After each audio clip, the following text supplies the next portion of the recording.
ஆகவே இப்போ இந்த 5 பொருள்களை பற்றி தான் நம்ம மீண்டும் பேச போகிறோம். அந்த 5 பொருள்களுக்கும் ஒவ்வொரு பொருளையும் நாம் ஆராய்ந்து பார்த்தால் இது நமக்கு நெருங்கிய சொந்தமான பொருள், இவைகளுக்கு நமக்கும் நெருங்கிய தொடர்பு இருக்கிறது, இவைகளை பற்றி நாம் தெரிந்து கொண்டே ஆக வேண்டிய அவசியம் இருக்கிறது. அதனால இந்த பொருள்களுக்கு என்ன குணம்னு தெரியணும். ஒருத்தருடைய குணம் தெரிஞ்சாதானே பழக முடியும். ஒருத்தருடைய குணம் தெரிஞ்சா இவர் பழகினால் இவர் நமக்கு உதவி செய்வாரா இல்லை தீங்கு செய்வாரா? நல்ல பாம்பு இருக்குது, அதுக்கு என்ன குணம்னு நமக்கு தெரிஞ்சாதானே அதுகிட்ட எப்படி நம்ம இருக்க முடியும்னு தெரியணும். அதுவும் இருக்கு, பக்கத்திலேயே இருக்குது, அது எப்படி ஜாகிரதையா இருக்குன்னு நம்ம தெரிஞ்சுக்கணுமா இல்லையா? அப்ப என்ன தெரியணும் நமக்கு? அதனுடைய இயல்பு நமக்கு தெரிய வேண்டும். அப்ப இயல்பு தெரியறது அவசியம் தானே, அவசியம் வேணும் இல்லையா? இந்த 5 பொருள்களும் நமக்கு மிக நெருக்கமானவைகள், நாம் தெரிந்து கொள்ள வேண்டிய விஷயங்கள். ஆகவே இவைகளுக்குள்ள இயல்புகளை நாம் முதலிலாக தெரிந்து கொள்ள வேண்டும். என்ன இயல்புகள்? இயல்புகள்னு எடுத்துக்கொண்டு பார்த்தால் ஒவ்வொன்றுக்கும் சிறப்பு இயல்பு என்பது ஒன்றும் பொது இயல்பு என்பது ஒன்றும் இருக்கிறது. ஒவ்வொரு பொருளையும் எடுத்துக்கொண்டால் சிறப்பு இயல்பு, பொது இயல்பு. சிறப்பா அது எப்படிப்பட்டது? அது தன்னந்தனியாக இருக்கும் பொழுது. இப்போ ஒரு மனிதன் சாதாரண நம்ம வீட்டில் இருக்கும் பொழுது ஒரு மாதிரி இருப்போம், ஆபீஸ் போனால் ஒரு வேற மாதிரி இருப்போம். சாதாரணமாக வீட்டில் வரிந்து கட்டி கொண்டு கொள்ளையில் பார்த்தீங்கன்னாக்கா ஒரு தோட்டத்தில் ஒரு மம்முட்டி வச்சு நோண்டிட்டு உட்காந்துருப்பாங்க, வயலுக்கு தண்ணீர் பாய்ச்சி கொண்டு இருப்பார்கள். அதே மாதிரி ஆபீஸ் போக முடியும்? அப்போ தன்னந்தனியா இருக்கும் பொழுது ஒரு எளிமையாக வீட்டில் இருக்கிறார். தாத்தா குழந்தை என்ன பண்ணுது, தாத்தா முதுகு மேலே எப்படி சவாரி பண்ணுது. அவர் கலெக்டரா கூட இருக்கான் ஆபீஸ்ல. ஆனா அவர் அலுவலகம் என்று சென்று விட்டால் மற்றவர்களோடு கூடும் பொழுது, பொது இடத்தில் வரும் பொழுது அவர் வேற மாதிரி நடந்து கொள்வார். அவருடைய தோரணையே வேற மாதிரி இருக்கும், கம்பீரமா இருக்கும். பல பேருக்கு ஆர்டர் போடுவார், உத்தரவு போடுவார், கீழே கிடக்கிற பொருளை கூட எடுக்க மாட்டார். இங்க வீட்டில் பாத்தீங்கன்னா தன்னந்தனியா இருக்கும் பொழுது, தான் தனியாக இருக்கும் பொழுது பேத்தி மேலே ஏறி உட்காந்துக்கும், ஹை ஹைன்னு ஓட்டும், இவர் ஓடிட்டு இருப்பாரு.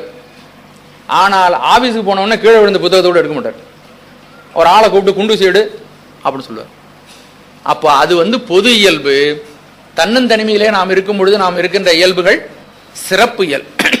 இப்ப 5 பொருள்களுக்கும் பொது இயல்புகளும் இருக்கின்றன, சிறப்பு இயல்புகளும் இருக்கின்றன. இந்த 2 இயல்புகளையும் நம்ம தெளிவாக கவனிக்க வேண்டும். அப்படி தெளிவாக நாம் கவனித்துக் கொண்டிருந்தால்தான் நம்ம இந்த பொருள்களை எப்படி பயன்படுத்த முடியும், இவைகளோடு எப்படி தொடர்பு கொள்ள முடியும், நம்முடைய உயர்வுக்கு இதை எவ்வாறு பயன்படுத்திக் கொள்ள முடியும். பாம்புனா அது விஷம் பல்வேறு மருந்து பொருளாக பயன்படுகிறது இல்லையா? அப்ப அதை எப்படி பழகி அதுல இருந்து நம்ம விஷத்தை எடுக்கணும் நம்ம தெரிஞ்சு வச்சிருக்கணும் இல்லையா? ஆணவம்னா நமக்கு கெடுதல் செய்யக்கூடியது. அதனுடைய இயல்புகளை நம்ம தெரிந்து கொள்கிறோம். அப்ப தெரிந்து கொள்ளும் பொழுது ஆணவ மலத்திடம் இருக்கக்கூடிய கெடுதல்கள் என்னன்னு தெரிந்துக்கிட்டா நம்ம அதுகிட்ட எப்படி நடந்துக்கிறதுங்கிறது நமக்கு தெரியுமா இல்லையா? நம்முடைய பல்வேறு துன்பங்களுக்கும் பல்வேறு துன்பங்கள் என்ன, ஒட்டுமொத்தமான துன்பத்திற்கும் எது காரணம்னு சொல்லுது சாஸ்திரம்? ஆணவம்ங்கிற ஒரு பொருள். அதனுடைய இயல்புகள் என்ன அப்படின்னு நமக்கு தெரிஞ்சதுன்னா நம்ம அந்த பொருள்கிட்ட எப்படி நடந்துக்கலாம், அதை எப்படி கையாளலாம் அப்படின்னு. சில சமயம் பாருங்க, 1000 தேளை ஒரு பாட்டிலுக்குள்ள விட்டுக்கிட்டு அதுக்குள்ள ஒருத்தன் உட்காந்துருக்கான், அவனை கடிக்க மாட்டேங்குது, அது அவன் மேலே எடுத்து விட்டுக்கிறான், அப்படி பண்றான். அப்ப 1000 தேளுக்கும் மத்தியிலையும் வாழ்கிறான், ஆனால் 1000 தேளும் கடிக்காமையும் அவன் வாழ்ந்து கொள்கிறான். அப்படின்னா அது ஒரு பெரிய லாபகம் இல்லையா? அது ஒரு பெரிய கலை இல்லையா? அதுபோல இந்த மாயா உலகத்தில் நாம் வாழ்ந்து கொண்டு இருக்கும் பொழுதே இவைகள் தருகின்ற துன்பங்களை நாம் ஏற்றுக்கொள்ளாமல், இவைகளிலிருந்து பாதிக்கப்படாமல் நாம் எப்படி வாழ்வது, நாம் எப்படி அமைதியாகவும் இன்பமாகவும் சுகமாகவும் வாழ்வது என்பதை பற்றி தெரிந்து கொள்வதற்கு நாம் இவைகளுடைய இலக்கணங்களையும் அவைகளுடைய இயல்புகளையும் நாம் நன்றாக தெரிஞ்சுக்கணுமா வேண்டாமா? தெரிஞ்சுட்டாதான் நல்லது. மாயைனா என்ன, அதனுடைய இயல்புகள் என்ன, ஆணவம்னா அதனுடைய இயல்புகள் என்ன, கடவுள்னா என்ன, அவருடைய இயல்புகள் என்ன, அவர் நமக்கு பிரயோஜனப்படுவாரா பட மாட்டாரா? பிரயோஜனப்பட்டாலும் நம்ம சேர்த்துக்கலாம், இல்லைன்னா யாரா இருந்தா என்ன, கடவுளா இருந்தா கூட நம்ம என்ன பண்ணலாம், உதாசீனம் பண்ணிடலாம், பேசாம வேண்டாம், எதுக்கு தேவையில்லை. நம்ம ஏதோ ஒரு நல்லது பருவம் செய்வாருன்னு இங்க வந்து இருக்கிறோம், அவர் ஒண்ணும் பண்ண மாட்டாருன்னு நமக்கு தெரிஞ்சு போச்சுன்னு வச்சுங்க, வேண்டாம், அவரு வேண்டாம், எது நல்லது தெரியுது அங்க போய்க்கும். நம்ம கடவுள் நன்மை செய்வார், நன்றுடையானை தீயதில்லானை நிறைவேறு ஒன்றுடையானை, நன்மையே தரக்கூடியவர், அவர் கோதிலா அமுது, குறைவிலா நிறைவு, அவர் எல்லாம் தரக்கூடியவர், குற்றம் செய்தாலும் அவர் எப்படி எடுத்துக்கொள்ளவர், குணமாக கொள்ளக்கூடியவர், குற்றம் ஓராயின்னு சொல்றாங்க. அப்ப குணமாக கொள்ளக்கூடிய ஆற்றல் படைத்தவர். அப்படிலாம் தெரிஞ்சதுனாலதான் நம்ம கோயிலுக்கு போய் சாமி கும்பிடுறோம், சிவனை போய். இல்லைன்னா அதெல்லாம் பண்ண மாட்டாருன்னா நம்ம போக மாட்டோம். அப்ப அவருடைய இயல்புகள் நமக்கு தெரியுமா இல்லையா? கடவுளுக்கு என்னென்ன இயல்புகள் இருக்கின்றன அப்படிங்கிறது நமக்கு தெரியணும். தெரிஞ்சாதான் நம்ம அவருடைய வணங்க முடியும், இல்லைன்னா வணங்க முடியாது. நம்ம போய் சாதாரணமா கோயிலில் சாமி கும்பிடும் பொழுது நமக்கு சாதாரணமா எதுக்கு ஒரு உருவம் இருக்கிறது, இதுக்கு செஞ்சா நல்லதுன்னு சொல்றாங்க அப்படிங்கிறோம். ஆனா இந்த உருவம் எந்த தத்துவங்களுடைய எந்த கோட்பாடுகளுடைய அடிப்படையில் இந்த உருவம் இங்கே எழுந்தருளப்பட்டிருக்கிறது அப்படின்னு தெரிஞ்சா நம்மளுடைய பக்தியும் அதிகமாகும், நம்முடைய அன்பும் அதிகமாகும், நம்முடைய வழிபாடும் வலிமை பெறும். உண்மை ஏன் பேசணும்னா உண்மை பேசுவதற்குரிய அடிப்படை காரணங்கள் இருக்கின்றன. நேர்மையாக ஏன் வாழ வேண்டும் அப்படிங்கிறதுக்கு அடிப்படை காரணங்கள் இருக்கின்றன.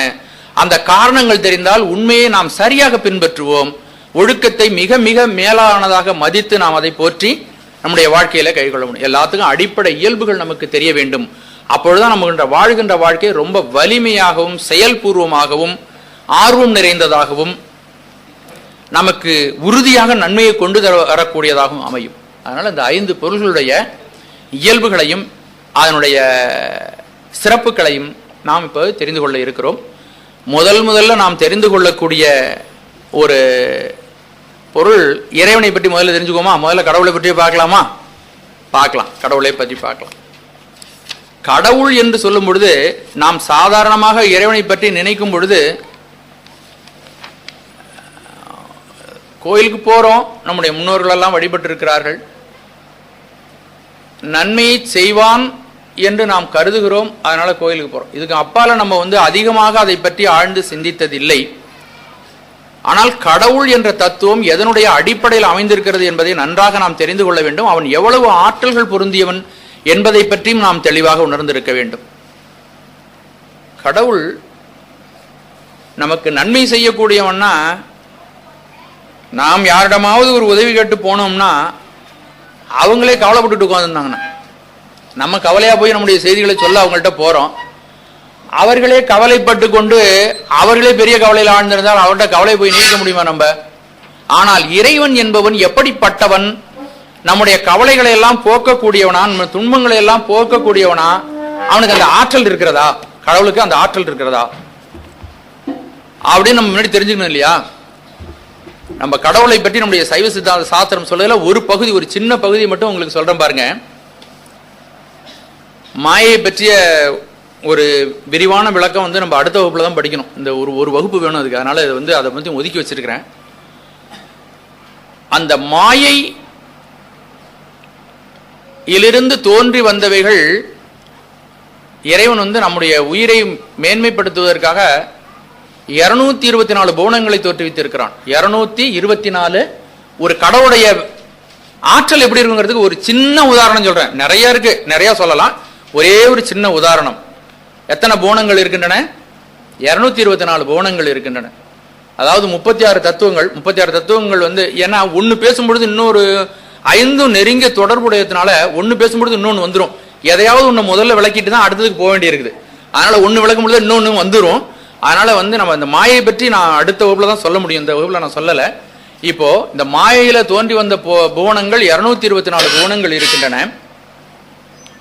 அந்த 224 புவனங்களிலும் ஒவ்வொரு புவனங்களிலும் பாத்தீங்கன்னா ஆயிரக்கணக்கான அண்டங்கள் இருக்கின்றன. அண்டங்கள் வேற, புவனங்கள் வேற. புவனம் ஒரு பெரிய தொகுதி. அந்த புவனத்திலிருந்து ஒவ்வொரு புவனமும் ஆயிரக்கணக்கான அண்டங்களை தனக்குள்ள வச்சிருக்குது. அப்ப எத்தனை புவனங்கள் இருக்கின்றன? 224. அதாவது மொத்தம் 36 தத்துவங்கள் இருக்கு இல்லையா? மண் தத்துவத்தில் மட்டும் 108 புவனங்கள் இருப்பதாக சொல்லுகிறார்கள். அந்த மண் தத்துவத்தில் மட்டும் எத்தனை புவனங்கள் இருக்குதான்? 108 புவனங்கள். அப்புறம் அதுக்கும் அடுத்தது ஒரு 23 தத்துவங்கள் இருக்கு. தத்துவம் சொல்லாதனால நான் சொல்ல 23 தத்துவங்கள். மண் தத்துவத்துக்கு அடுத்தபடியாக ஆன்ம தத்துவங்கள் என்று சொல்லக்கூடியவர்கள் அதுல ஒரு 23 தத்துவங்கள் இருக்கு. அதுல 57 புவனங்கள் இருக்குதான். அதற்கு அடுத்தபடியாக வித்யா தத்துவங்கள் என்று சொல்லக்கூடியவர்கள் மாயை, காலம், நியதி, கலை, வித்யா, அராகம்பருடன் சொல்லக்கூடிய 7 தத்துவங்கள். அதுல மட்டும் 27 தத்துவங்கள் இருக்கின்றன. 58 23 தத்துவங்களே 56 தத்துவங்கள், 56 புவனங்கள் இருக்கின்றன. வித்யா தத்துவங்கள்ல 27 புவனங்கள் இருக்கின்றன. அப்புறம் சிவ தத்துவங்கள் என்று சொல்லக்கூடியவர்கள் 3 தத்துவங்கள். அதுல 18 புவனங்களும், கடைசியாக இருக்கக்கூடிய சிவ தத்துவங்கள்ல ஒரு 15 தத்துவங்களும், ஆக 224 புவனங்கள் இருக்கின்றன. இந்த 224 புவனங்கள்லையும் எத்தனை அண்டங்கள் இருக்கின்றன? ஒரு பூணத்துக்கே ஆயிரக்கணக்கான அண்டங்கள் இருக்கின்றன. இப்ப சாதாரணமா இது நீங்க நம்முடைய சாஸ்திரம் 14ஆம் நூற்றாண்டுல 13ஆம் நூற்றாண்டில் தோன்றிய சாஸ்திரங்கள் இவைகளை பற்றி சொல்லிக் கொண்டிருக்கின்றன. ஆனால் இந்த சாத்திரங்கள் இதை சொல்லுது. இப்ப நவீன விஞ்ஞானம் இதை ரொம்ப அழகா சொல்லுதுங்க. பூமி தன்னைத்தானே சுற்றிக் கொள்ள எவ்வளவு நாள் ஆகுது? பூமி தன்னைத்தானே சுற்றிக் கொள்வதற்கு ஒரு நாள் 24 மணி நேரம். பூமி சூரியனை சுற்றி வருவதற்கு ஒரு ஆண்டு 365 நாட்கள். இந்த பூமி இந்த சூரியன் இருக்க, இந்த சூரியனை பூமி சுற்றி வருகிறது 365 நாள்ல. இந்த சூரியன் தான் இருக்கக்கூடிய பால்வெளி மண்டலத்தை சுற்றி வருகிறது. அது ஒரு சுத்திட்டு வருது. இத பூமி சுத்திட்டு இருக்கு, இது சுத்துது. இந்த பால்வெளி மண்டலத்தை சுற்றி வருவதற்கு அது எடுத்துக்கொள்ளுகின்ற காலம் 21.5 கோடி ஆண்டுகள். ஒரு இந்த அண்டம் கணக்கெல்லாம் ஒரு மனதுல நீங்க ஒரு கற்பனை பண்ணி பாருங்க. நான் சொல்லும் பொழுது கூட உங்களுக்கு தெரியாது. நீங்க இதை மனதில் நினைத்து கொண்டு இதை கற்பனை பண்ணி பாருங்க. இது எவ்வளவு பெரிய விஷயம்னு நினைச்சு பாருங்க. பூமி தன்னைத்தானே சுற்றி வருவதற்கு 24 மணி நேரம், சூரியனை சுற்றி வருவதற்கு 365 நாள். இந்த சூரியன் அது இருக்கக்கூடிய பால்வெளி மண்டலம். பால்வெளி மண்டலங்கள் ஏராளமா இருக்கு. ஒரு பால்வெளி மண்டலம் மில்கி வேன்னு சொல்லுவாங்க. அந்த பால்வெளி மண்டலத்தை சுற்றி வருவதற்கு ஒரு தடவை சுத்தி வருது எவ்வளவு நாள் ஆகுது? 21.5 கோடி ஆண்டுகள். அப்ப ஒரு பால்வெளி மண்டலம் போல இந்த பிரபஞ்சத்துல எத்தனை பால்வெளி மண்டலம் இருக்கு? அதுக்கு கணக்கு கிடையாது. அண்ட பகுதியின் உண்டை பிறக்கம் அளப்பெரும் தன்மை வளப்பெரும் காட்சி ஒன்றனுக்கொன்று நின்று எழில் பகரின் 101 கோடியின் மேற்பட விரிந்தன இல்நுழை கதிரின் துண்ணனுப்புறைய சிறியாக பெரியோன் தெரியின் என்று இதை பெரியவர்கள் சொல்லுகிறார்கள்.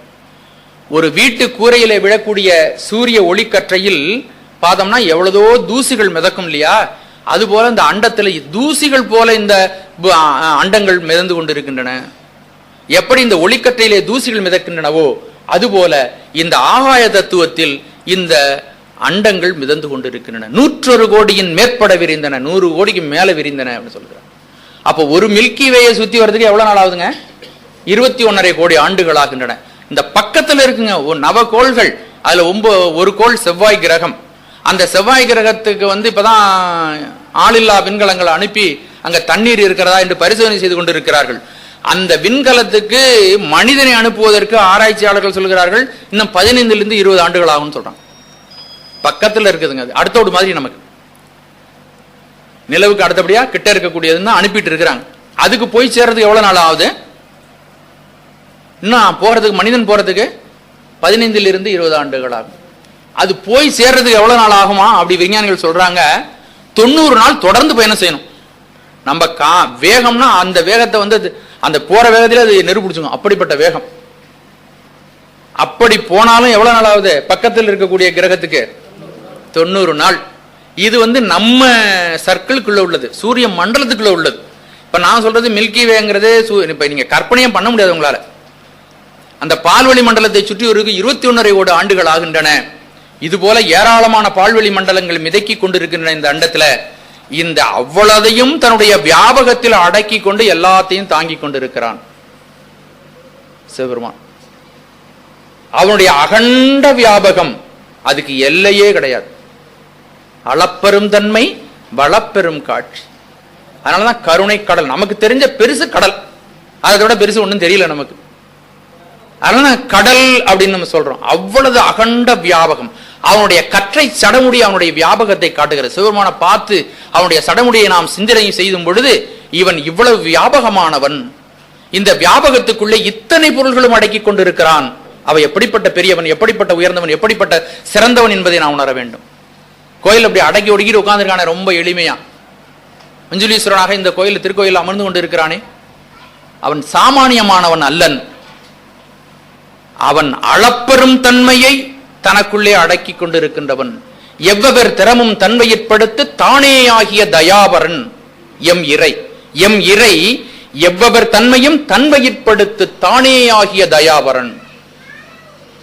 அவனுக்கு மிஞ்சிய ஆற்றலுடைய இந்த பிரபஞ்சத்தில் யாரும் கிடையாது. எல்லா ஆற்றல்களையும் தனக்குள்ளே ஒடுக்கி கொண்டு அகண்ட வியாபக பொருளாக இருக்கக்கூடிய பரம்பொருள் இந்த உயிர்களுடைய மேன்மைக்காக, உயிர்களை முன்னேற்றுவதற்காக, உயிர்களுக்கு நன்மை செய்வதற்காக, உதவி செய்து இவர்களை ஈடேற்றம் செய்ய வேண்டும் என்பதற்காக, இவர்கள் துன்பக்கடலில் வீழ்ந்து விடாமல் இருப்பதற்காக, சாந்தியும் அமைதியும் ஆனந்தமும் நிறைந்த நலம் நிறைந்த வளம் நிறைந்த வாழ்க்கை தர வேண்டும் என்பதற்காக இங்க வஞ்சலேஸ்வரனாக வந்து அமர்ந்து கொண்டிருக்கிறான். அப்ப அவனுடைய அகண்ட வியாபகம் எப்பேற்பட்டது. இது நான் ஒரு சின்ன விஷயம் உங்களுக்கு வந்து சொல்றேன். அவனுடைய ஆற்றலினுடைய அளவின்மை என்பது, அவனுக்கு 8 குணங்கள் இருக்கின்றன. ஒரு ஆற்றலுடைய ஒரு கதிரை கூட மனுஷனால சிந்திக்க முடியாது. அதுக்கு அப்பால் அது போயிடும், செதறி போயிடும். அதை வாங்க போச்சுன்னா நம்முடைய அறிவு உடஞ்சு போயிடும், செதறி போயிடும். முதலே பல முறை ஒரு உதாரணம் சொல்லி இருக்கிறேன். நெருப்பு துண்டத்தை தாளில் வாங்க முடியாது. நெருப்பு துண்டத்தை தாளில் வாங்கினால் தாள் என்ன ஆகும்? எரிஞ்சு போயிடும். அவனுடைய பெருமையை முழுமையாக இந்த பௌதீகமான உடம்பு ஏற்றுக்கொள்ள முடியாது. அதனால மணிவாசக பெருமான் சொல்லுகிறார், ஆற்றா இன்பம் அறந்தலை செய்ய போற்றா ஆக்கை பொறுத்தல் புகழேன். ஆற்றா இன்பம் அலர்ந்து அலை செய்ய போற்றா ஆக்கையை பொறுத்தல் புகழேன். இந்த உடம்புல அப்படிப்பட்ட ஆனந்த அனுபவம் வந்து என்னை கவ்விக்கொண்டிருக்கிறது. இந்த உடல் சிதறி போய் கொண்டிருக்கிறது, கரைந்து போய் கொண்டிருக்கிறது, உடலே ஒன்றுமில்லாமல் போய்விட்டது. அந்த அனுபவத்தை தாங்க முடியாமல், உடல் ஏற்றுக்கொள்ள முடியாமல் கரைந்து போய் அவர்கள் ஜோதி வடிவமாக மாறிவிடுகிறார்கள். நம்முடைய மாயா பௌதிகமான உடம்பு நமக்கெல்லாம் போட்டு எரிக்கப்படுகிறது. அவர்களுக்கு மறைஞ்சு கரைஞ்சு போயிடுது அந்த மகா சமாதி நிலையில். அதனால ஆற்றா இன்பம் அலர்ந்தலை செய்ய, தாங்க முடியாத இன்பம் என்னுடைய உடலிலே வந்து புகுந்து கொண்டது, என்னால் தாங்க முடியவில்லை. அலை அலையாக இந்த பேருணர்வு என் உள்ள உடம்பில கிளர்ந்து எழுந்து எங்கும் கரை மோதி கொண்டு இருக்கிறது. அப்படிப்பட்டவன் சிவபெருமான். பதி என்று சொல்லக்கூடியவன் இருக்கிறானே, அப்படி ஏராளமான ஆற்றல்களை தன்னகத்தே அடக்கி கொண்டிருக்கக்கூடியவன். அப்படிப்பட்ட பெருமான் இந்த ஜீவர்கள் முன்னேறுவதற்காக எப்படியெல்லாம் உதவ போறாங்கிறதுக்கெல்லாம் நம்ம வந்து இந்த வகுப்புல எவ்வளவு சொல்லியும் அது மாளாது.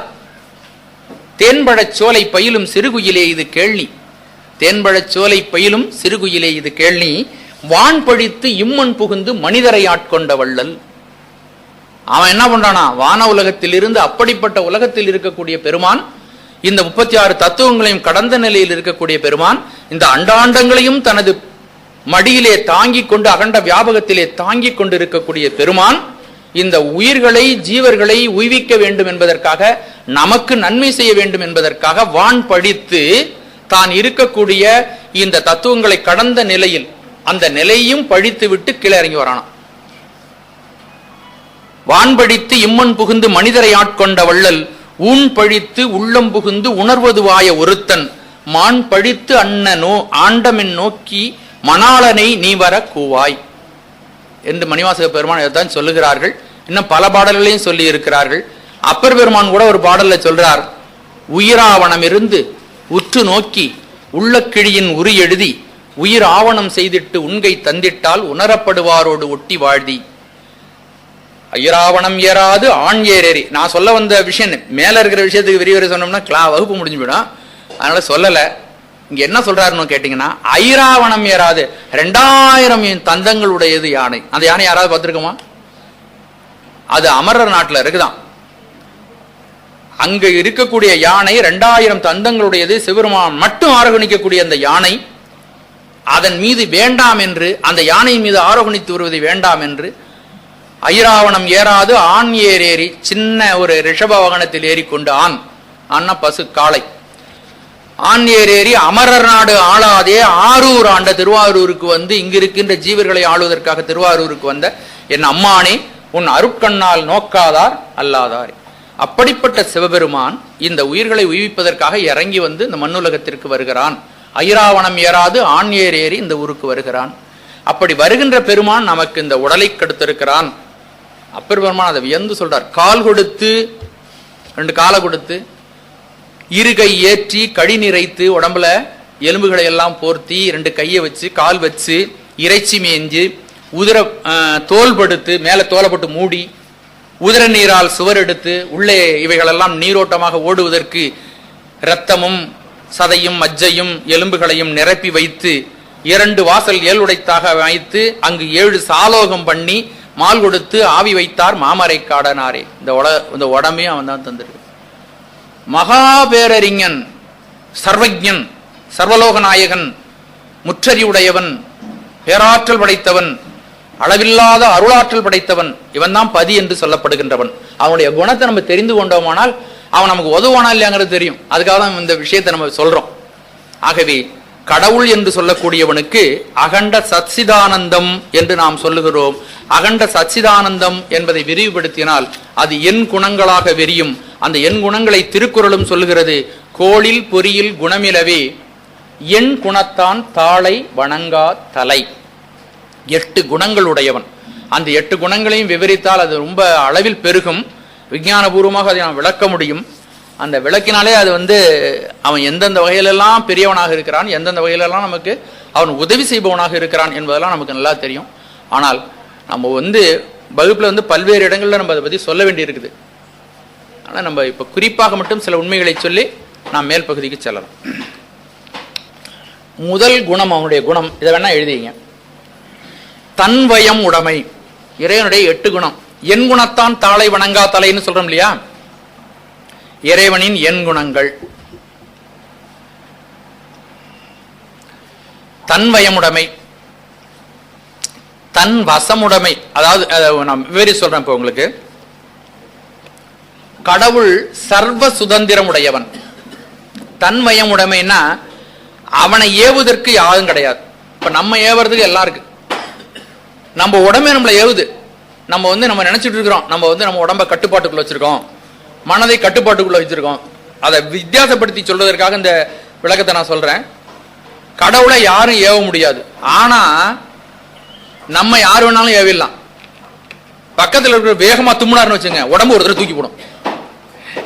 யார் வேணாலும் பயமுறுத்திடலாம். ஒரு கரப்பாம்பூச்சி கூட நம்மளை பயமுறுத்திடலாம். ஐம்புலன்களால் சுழல்வன் தயிரில் பொறு மத்துரவே அப்படின்னு மணிவாச 5 புலன்களும் நம்மை வசப்படுத்தி வைத்திருக்கின்றன. கண்ணு பார்க்காதேன்னா அதுதான் பார்க்கணுங்குது. அப்போ ஒரு தடவை கண்ணு லேசா எட்டி பார்க்குது. அப்ப நம்ம வசத்துல இருக்குமா? நம்ம அது வசத்துல போயிடணும். இப்படி நம்முடைய புலன்களே நம்மை கட்டுப்படுத்துகின்றன. வெளியில இருக்கிற விஷயங்களும் நம்மை கட்டுப்படுத்துகின்றன. அப்ப இறைவனை ஏதாவது கட்டுப்படுத்துதா அப்படின்னா இறைவனை கட்டுப்படுத்துவதற்கு யாருமே இல்லை. அவன் சர்வ சுதந்திரன். அவனுடைய சங்கல்பம் நிறைவேறும். நம்ம சங்கல்பம் நிறைவேறுமா? நிறைவேறாது. அவனுடைய சங்கல்பம் நிறைவேறும், அவனுடைய செயல்கள் நிறைவேறும். எல்லாம் வெற்றியையே உடையவன் அவன். நன்றுடையான் தீயதில்லான் நரைவெள்ளேறு ஒன்றுடையான் சலமிலன் சங்கரன் சார்ந்தவர்கல்லால். அவன் எல்லா நன்மைகளையும் உடையவன்.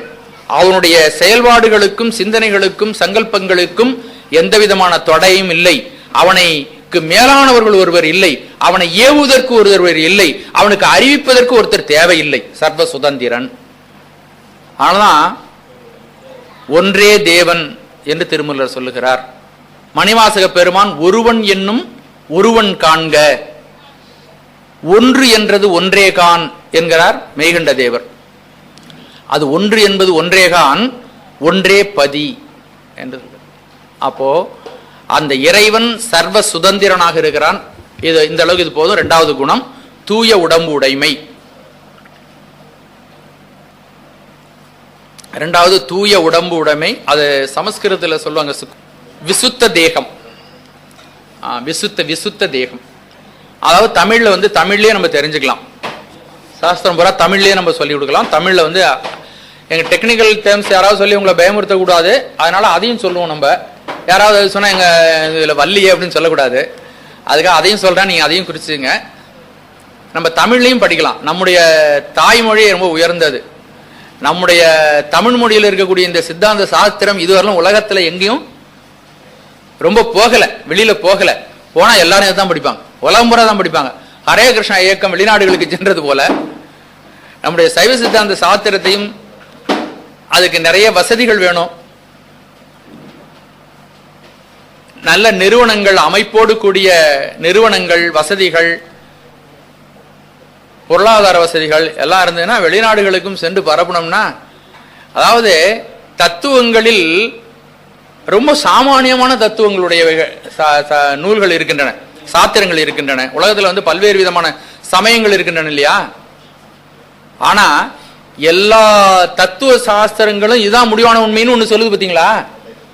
ஆனா நம்முடைய தத்துவ சாஸ்திரம் எங்க ஆரம்பிக்குதுன்னா அவங்க முடிவான உண்மைன்னு சொல்ற இடத்துலதான் நம்முடைய தத்துவங்கள் ஆரம்பிக்கின்றன. அப்ப நம்முடைய தத்துவங்கள் எங்க தொடங்குது? நான் சொல்றது தெளிவா தயவு செய்து புரிந்து கொள்ளுங்கள். எல்லா தத்துவ சாத்திரங்களும், பேர் சொல்லாம சொல்றேன், நீங்க உலகத்துல எத்தனை மதம் இருக்குன்னு நினைக்கிறீங்களோ அத்தனை மதங்களும் எந்த இடத்துல தன்னுடைய உண்மை இதான் முடிவான உண்மை அப்படின்னு சொல்லுது இல்ல, அந்த முடிவான உண்மை நமக்கு என்னன்னா அரிஜோடி பாடம் ஆனா ஒண்ணா அங்க ஆரம்பிக்குது. அப்ப நம்முடைய தத்துவ சிந்தனைகள் அதுக்கு மேல விரியுது. எங்க வரல விரியுதுன்னா, கையை பிடிச்சி அழைச்சிட்டு போய் சிவபெருமான்ட்ட கிட்ட விடுது.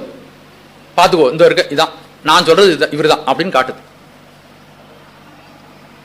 அதனால உலகம் பூரா பரப்பப்பட வேண்டியவைகள் இவைகள் தான். ஒருத்தர் செத்து போயிட்டாரு, அவருக்காக ஒரு சமயம் உலகம் பூரா பரவிட்டு இருக்கு. நம்ம 63 அருளாளர்கள்ல இது இன்னொருத்தன் அந்த அந்த குற்றமே செயலியெல்லாம் சொல்லி போய் எல்லாம் நடந்தது, அதை பத்தி நம்ம விவரிக்க வேண்டாம். ஆனால் இறைவனுக்காக தன்னுடைய கண்ணை பிடுங்கி ஒருத்தன் அப்பினான், அவனுக்காக ஒரு சமயம் தோன்றி இருக்க வேண்டாமா? அந்த உயர்ந்த செய்தியை நான் உலகம் பூரா பரப்பி இருக்க வேண்டாமா? வெல்லுமா மிக வல்ல மெய்ப்பொருளுக்கு அடியேன். மெய்ப்பொருள் தன்னுடைய ஞான சாஸ்திரத்திற்காக அவன் அணிந்த வேடத்திற்காக திருநீரை அணிந்திருந்தான், தவக்கோலம் பூண்டிருந்தான். இவன் எதை செஞ்சாலும் சரியாதான் இருக்கும், இவன் கொல்லவே வந்திருந்தாலும் அவங்க நம்ம கொல்லப்படுவோம். சிவபெருமான் கூட தடுக்க கூடாதுன்னு நினைச்சார் அவர். ஏனென்றால் இவன் சிவன் வேடம் போன்றிருக்கிறான். நீ நினைத்த பரிசே செய்த, அவன் என்ன நினைச்சானோ அதையே செய்யும்படி தான் உடன்பட்டார். இயற்பகை நாயனார் தன்னுடைய உயிரினும் மேலான காதலியை இன்னொருத்தன் கையில புடிச்சு கொடுத்தார், திரும்பி கூட பார்க்காம வந்தார். பார்க்கிலன் போனான் என்று சேக்கடார் பெருமான் அதை பற்றி வியர்ந்து சொல்லுகிறார். நம்ம ஒரு சின்ன பொருள், இந்த கடிகாரம் வச்சிருக்கேன், இது பழசுதான், இது யார்ட்டாவது ரொம்ப வேண்டியவங்க வந்துட்டாங்க, நம்ம இன்னொரு கடிகாரம் வாங்கணும்னு எனக்கு தோணி போச்சு, இது ரொம்ப பழசாயிட்டு, ஏன்னா ஒரு 20 வருஷம் ஆயிட்டு, சரி விட்டு கொடுக்கலாம் அப்படின்னு நினைக்கிறேன். சென்னு கொடுத்துட்டேன். கொடுத்த உடனே இவர் கையில் வாங்கினது பிறகு 2 தடவை திரும்பி பார்க்குறேன். ஏன்னா 20 வருஷம் வச்சிருந்தானா, என் மனதில் அந்த பசை இருக்கு. அப்புறம் என்ன சொல்றேன், நான் ரொம்ப நாளாக வச்சிருந்தது, பழசுன்னு நினைக்காதீங்க, ரொம்ப ராசியானது, பத்திரமா வச்சுங்க அப்படின்னு நான் சொல்றேன். ஏன்னா இந்த கடிகாரம் அற்பமான பொருள், ஒரு 250 ரூபாய்க்கு வாங்கினது இன்னைக்கு லெவல்ல 25 ரூபா இருக்கும். அவர்கிட்ட நான் கொடுத்த உடனே என்ன சொல்றேன், பத்திரமா பார்த்துங்க, ரொம்ப நாளாக வச்சிருந்தேன், ராசி, இது கையில் கட்டியிருந்தாலே நீங்க போற காரியம்லாம் சக்சஸ் ஆகிடும் அப்படின்னு நான் சொல்றேன். அவர் கட்டிட்டு போறாரு, திரும்பி 4 தடவை பார்க்குறேன். ஆனால் தான் உடலோடும் சதையோடும் உறவாடிய அந்த காதல் மனைவியை சிவனடியாருக்கு கொடுத்து விட்டு பார்க்கிலன் போனான், திரும்பி கூட பார்க்காம போனான். அதனாலதான் சிவபெருமான் சொன்னான், நான்மறை முனிவா ஓலம், அபயம் கொடுக்க வேண்டிய சிவபெருமானே அவன்கிட்ட அபயம் அபயம். அப்படி நம்முடைய சமயம் அவ்வளவு உயர்ந்ததாக இருக்கிறது. நம்ம ஏந்திக்கிட்டு போகல, எங்கேயும் போய் சொல்லல. இதை தெளிவாக இந்த சிந்தனைகளை தெளிவாக நாம் மற்றவர்களை எடுத்து சொன்னால், இங்க இந்த விட்டு நான் ஏன் நவர்றான், அந்த போறதுக்கு வேலை என்ன இருக்கு, என்ன குறைச்ச, உனக்கு என்ன இல்லை, இந்த சமயத்தில் இல்லாத என்ன விஷயம் இருக்கு, ஏதாவது இல்லைன்னு சொல்லிட்டு அந்த போக முடியாது நீ இல்ல. ஆனா இது தத்துவத்துல இன்னது இல்லைன்னு சொல்லிட்டு வெளியில போக முடியுமா? நான் சவாலுடைய நம்ம சொல்லலாம், இந்த உண்மைகள் பொய்ன்னு போக முடியாது, இவர்கள் வழிமாற்று எதுவுமே சொல்லிட்டு நான் வெளியில போக முடியாது. நாம் உண்மையாக ஒருவர் இதை பற்றி தெரிந்து கொண்டு விட்டால் அவருக்கு வேற எதுவுமே தேவை இருக்காது, வெளியும் போக மாட்டாங்க. மதமாற்றம் என்பதெல்லாம் இந்த உலகத்துல சைவனை மாற்ற முடியாது. ஏன்னா அவ்வளவு காம்பேக்டா இருக்கு, அப்படியே கட்டுத்திட்டம் சட்டத்தோட கூடியது, நெறிப்படுத்தப்பட்ட உண்மைகள், வரையறுக்கப்பட்ட உண்மைகள், வாழ்ந்து அனுபவித்த உண்மைகள், சர்க்க சாஸ்திரங்களுக்கு ஈடு கொடுத்து நிற்கின்ற உயர்ந்த உண்மைகள். அடுத்தது இறைவன். அப்போ இப்படிப்பட்ட அருளாளர்கள் எல்லாம் கொண்டது இந்த நம்முடைய சைவ சமயம் அவ்வளவு உயர்வுடையது. அவர்களெல்லாம் இறைவனை பற்றி உண்மைகளை எவ்வாறு தெளிவாக தெரிந்திருந்தனாலதான் அவர்கள் அது மாதிரிலாம் செய்தாங்க. சிவ வேடமே மெய்ப்பொருள் வேடமே மெய்த்தவ வேடம் என்று அவர் நினைத்தார்.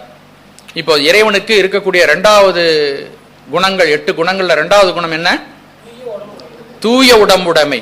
அதாவது நமக்கெல்லாம் தூய உடம்பு இல்லைன்னுங்கிறது நல்லாவே தெரியும் நமக்கு. நம்ம அதுக்கு மாறுபாடான ஒண்ணு சொல்லிதான் இதை சொன்னாதான் புரியும். தூய உடம்புன்னா நம்மளால கற்பனை கூட பண்ண முடியாது. நம்முடைய உடம்பு எல்லா விதமான அழுக்குகளும் நிறைந்தது, அதோடு கூடி நம்முடைய உயிரும் கூட அழுக்கோடு சம்பந்தப்பட்டிருக்கிறது. அது என்ன அழுக்குங்கிறத திரும்ப பார்க்கலாம். நம்ம ஆணவ மலம் என்ற இருளோடு கூடி சம்பந்தப்பட்டது. ஆனால் நம்முடைய உடல்ல எல்லா விதமான மலங்களும் இருக்கின்றனங்கிறது உங்களுக்கு தெரியும். 2 நாளைக்கு குளிக்கலன்னா அப்புறம் பக்கத்தில் யாராவது உட்காந்துருக்க முடியுமா? இல்ல காலையில பல்லு விளக்காம உட்கார்ந்தோம்னா பக்கத்தில் இருக்கிறவங்க நம்மகிட்ட பேசுவாரா? இல்லையா? நாம் உண்ணுகின்ற உணவில் இருந்து, நாம் பேசுகின்ற பேச்சில் இருந்து எல்லாமே மலம் சம்பந்தப்பட்டதாக இருக்கிறது, குற்றங்களுடையதாக இருக்கிறது. உயிருக்கு என்ன குற்றம்னா பற்றுதல் குற்றம். உயிருக்கு என்ன சிறப்பு குணம்னா அறிவோடு இருத்தல். ஆனா உயிர் அறிவோட செயல்படுறது கிடையாது. எப்ப பார்த்தாலும் அது தன்னுடைய விருப்பு வெறுப்புகளின் வழியாக சென்று ஒரு பொருளை பற்றி பற்றி அது தன்னுடைய குற்றத்தை இழைத்துக் கொண்டிருக்கிறது. அடுத்தது 3வது இயற்கை உணர்வுடைமை. இயற்கை உணர்வுடைமைனா யாரும் அறிவிக்காமல் தானே அறிவுடையவனாக இருத்தல். இப்ப நமக்கெல்லாம் யாராவது அறிவிக்கணும். குழந்தை நடக்கிறதுக்கு தெம்பு வந்துடும் அதுக்கு. ஆனா அது நடக்கிறதுக்கு நம்ம பயிற்றுவோம்.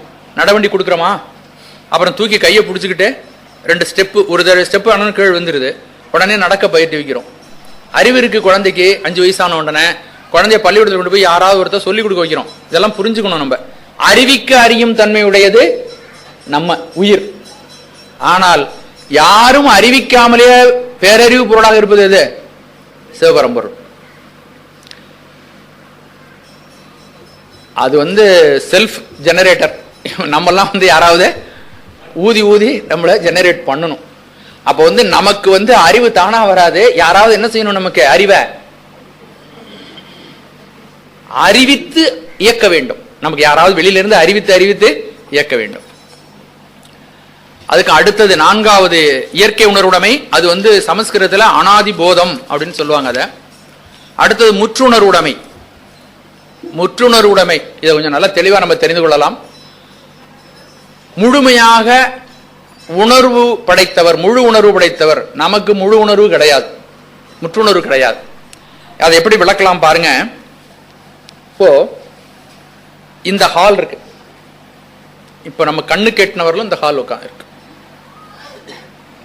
இதுல இருக்கக்கூடிய பொருள்கள் என்ன என்ன அப்படின்னு கேட்டா நம்மளால சொல்ல முடியுமா? முடியாதா? முடியும், சொல்ல முடியும். இங்க பைரவர் இருக்கிறார், அங்க நவகிரகங்கள் இருக்கின்றன, இங்க ஆண்கள் உட்காந்துருக்காங்க, பெண்கள் உட்காந்துருக்காங்க, போர்டு இருக்குது, அங்க சிவசிவன் எழுதி இருக்குது, இங்க ஒரு ரிஷபவாகனம் 4 ரிஷபவாகனம் இருக்கு. சொல்ல முடியுமா? முடியாதா? முடியுமா? சரி. இப்போ ஆணிலேப்பர் கோயிலுக்கும் பக்கத்துல எத்தனை சைக்கிள் நிக்குதுன்னா சொல்ல முடியுமா? சொல்ல முடியுமா? முடியாதா? சொல்ல முடியாது. ஏன் சொல்ல முடியாது? முடியாது. ஏன் முடியாது? நமக்கு அந்த ஆற்றல் இல்லை.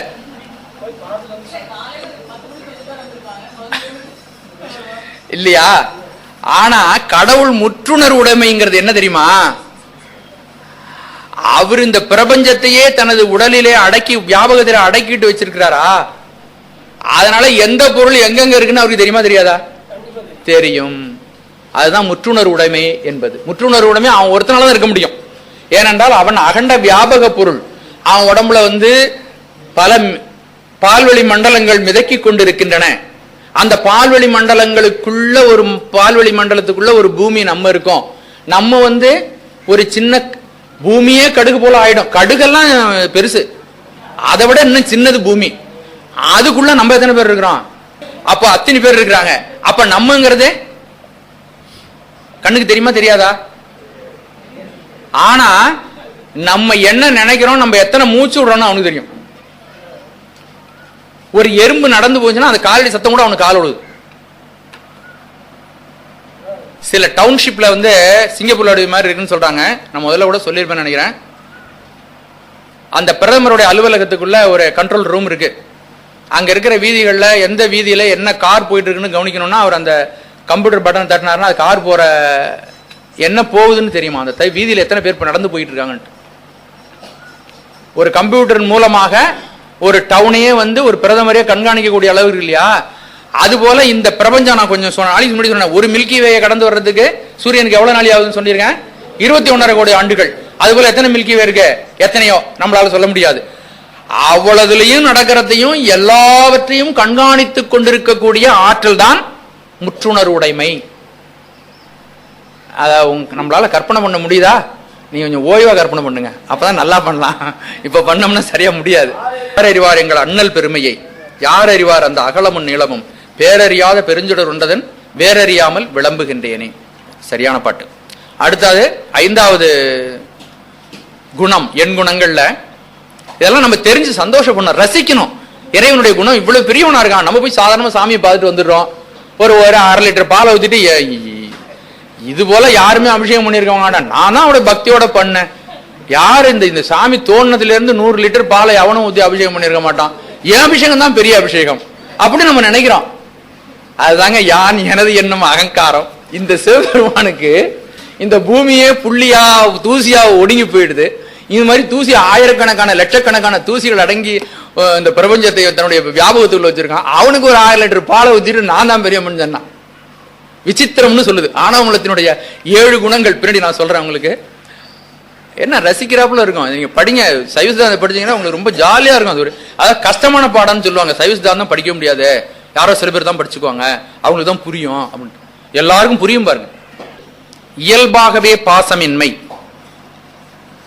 நான் என்னால முடியும், உங்களால முடியுமா இல்லையா? முடியுமா இல்லையா? முடியும், நிச்சயமா முடியும். அடுத்தது இயல்பாகவே பாசமின்மை. 5வது சொல்லிட்டேன். அது நிராமயான்மா.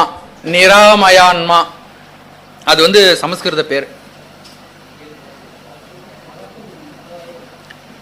அதாவது சூரியன் வர்றாருன்னு வச்சுங்க, காலையில வந்துடுறார், 6 மணி 14 நிமிஷத்துக்கு உதயம் இன்னைக்கு. அப்ப இருட்டு இருக்குமா? அவருக்கு முன்னாடி சூரியனுக்கு முன்னாடி இருட்டு வருமா? இருட்டு இருக்காது. சூரியன் வந்தாலே இருட்டு போயிடும். எப்ப சூரியன் வராரோ அப்ப இருட்டு போயிடும். அதுபோல இறைவனுடைய சாநித்தியத்துல எந்த விதமான பாசமும் நிக்க முடியாது. ஆகவே கடவுளுக்கு பாசம்ங்கிற ஒன்று தெரியாது. நமக்கு தெரிஞ்ச விஷயம் அவனுக்கு தெரியல பாருங்க. நம்மளோட அவன் கொஞ்சம் குறைச்சா போல இருக்கு. நமக்கு பாசம்னா என்னன்னு தெரியுது, பாசத்துக்கு நாம் வசப்படுகிறோம். ஆனா அவன் பாருங்க ஒரு அப்ராணி, அவனுக்கு பாசம்னா என்னன்னு தெரியாது. அவனை போய் கேளுங்க சிவபெருமான, அவனுக்கு பாசம்னா என்னன்னு தெரியாது. ஏனென்றால் அவனுடைய சாநித்தியத்திற்கு முன்னால பாசம் என்பது நிற்க கூட முடியாது. பசு பாசம் நிலாவே, பாசம் அவனுக்கு முன்னாடி எதிர்க்க நிற்க முடியாது. அவன் பாசத்திற்கு வசப்படாதவன், நாம் பாசத்திற்கு வசப்படுகின்றவர்கள். அவன் பாசத்தினின்று நீங்கி எப்பொழுதும் தூய உடம்புடையவனாகவே அவன் இருக்கிறான். அவன் இந்த மாயைக்கு 36 தத்துவங்களுக்கும் அப்பால் விளங்குகிறான். அப்பால் விளங்கக்கூடிய, முடிமணியாக விளங்கக்கூடிய பொருள். அதுதான் பெருமான் சொல்லுகிறார், சோதியே சுடரே சூழொளி விளக்கே அப்படின்னு சொல்றார். அவன் முற்றிலும் தூய்மையானவன், இயல்பாகவே பாசங்களை கடந்து நின்று விளங்குகிறான். அடுத்தது 6வது பேரருள் உடைமை. இந்த ஒரு குணத்தினாலதாங்க நம்மளுக்கெல்லாம் அவனுடைய கருணை வருகிறது. அவன் இந்த உலக சிருஷ்டியே இந்த ஒரு குணத்தினாலதான் செய்யறான். ஒரே ஒரு குணத்தை உபயோகப்படுத்தி தான் நடத்துதான் இந்த உலகத்தினுடைய சிருஷ்டியை. பேரருள் உடைமை. ஏன் அதை பேரருள்னு சொல்றோம்? குட்டி அருள்னு சொல்லக்கூடாதா? பெரிய அருள். ஏன் பெரிய அருள்னு சொல்றோம்? அவனுடைய வியாபகம் எப்படிப்பட்டது? அவனுடைய வியாபகத்தை நம்மால அளக்க முடியுமா? மிக பிரம்மாண்டமான வியாபகம் படைத்தவன். கடல் எவ்வளவு பெருசோ அவ்வளவு பெருசு தண்ணி. அப்ப சிவன் எவ்வளவு பெருசோ அவ்வளவு பெருசு அவனுடைய கருணை. அதனால அவன் பேரருளுடையவனாக இருக்கிறான்.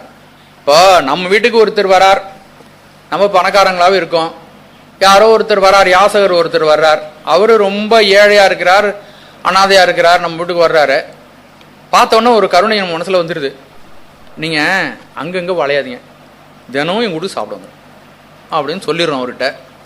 ஒரு 10 நாள் தொடர்ந்து வர்றாரு. 11 நாள் நமக்கு ஏதோ சோறாக வீட்டில் ஏதோ செய்யறதுக்கு சங்கடம். என்னடா அது அப்படின்னு ஆரம்பிச்சிருவோம் இல்லையா? நான் அப்படி சொல்லிவிட்டோமே, இப்போ செயல்படுத்த முடியாது, சங்கடமா இருக்கேன். சரி சொல்லிவிட்டோம், ஒன்றும் பண்ண முடியல. சரி இருந்தாங்க ஒரு 10 ரூபா பணம், காலையில் போய் எங்கேயாவது டிஃபன் வாங்கி சாப்பிடுங்க. அப்புறம் பார்த்தா 2 நாள் கழிச்சு அதே பழக்கமாக போய் இன்னைக்கு ஒரு 20 ரூபா தரேன், எங்கேயாவது சாப்பிடுங்க. அப்புறம் என்னைக்காவது ஒரு நாளுக்கு நம்மள்ட்ட சில்லறை இல்லாத நேரத்தில் நிற்கிறாருன்னு வச்சுங்க, இன்னைக்கு எங்கேயாவது பார்த்துங்களேன். நம்முடைய அதாவது நான் இதை குறைவா சொல்லல, நம்ம கருணையில ஏற்றம் இருக்கும், தாழ்வும் இருக்கும். இன்னைக்கு முடியும், இன்னைக்கு முடியாம இருக்கும், நாளைக்கு முடியும், நாளைக்கு முடியாம இருக்கும். அதுல ஏற்றங்கள் இறக்கங்கள் இருக்கும். நம்முடைய அன்புல கூட ஏற்றங்கள் இறக்கங்கள் இருக்கும். ஆனால் அவன் அளப்பரிய கருணை உடையவன். எவ்வளவுதான் கொண்டாலும், எவ்வளவுதான் அதிலிருந்து எடுத்தாலும், எவ்வளவுதான் அதை வழங்கினாலும் அதுல குறைவிடவே குறைவிடாது. குறைவிலா நிறைவு, கோதிலா அமுது. எல்லா பொருள்களையும் ஒரு கோது இருக்கும் இல்லையா?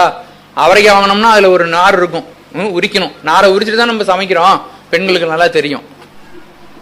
எதா இருந்தாலும் அதுல ஒரு வேண்டாத பொருள் இருக்கும், அதை நீக்கிட்டு சாப்பிடுவோம்.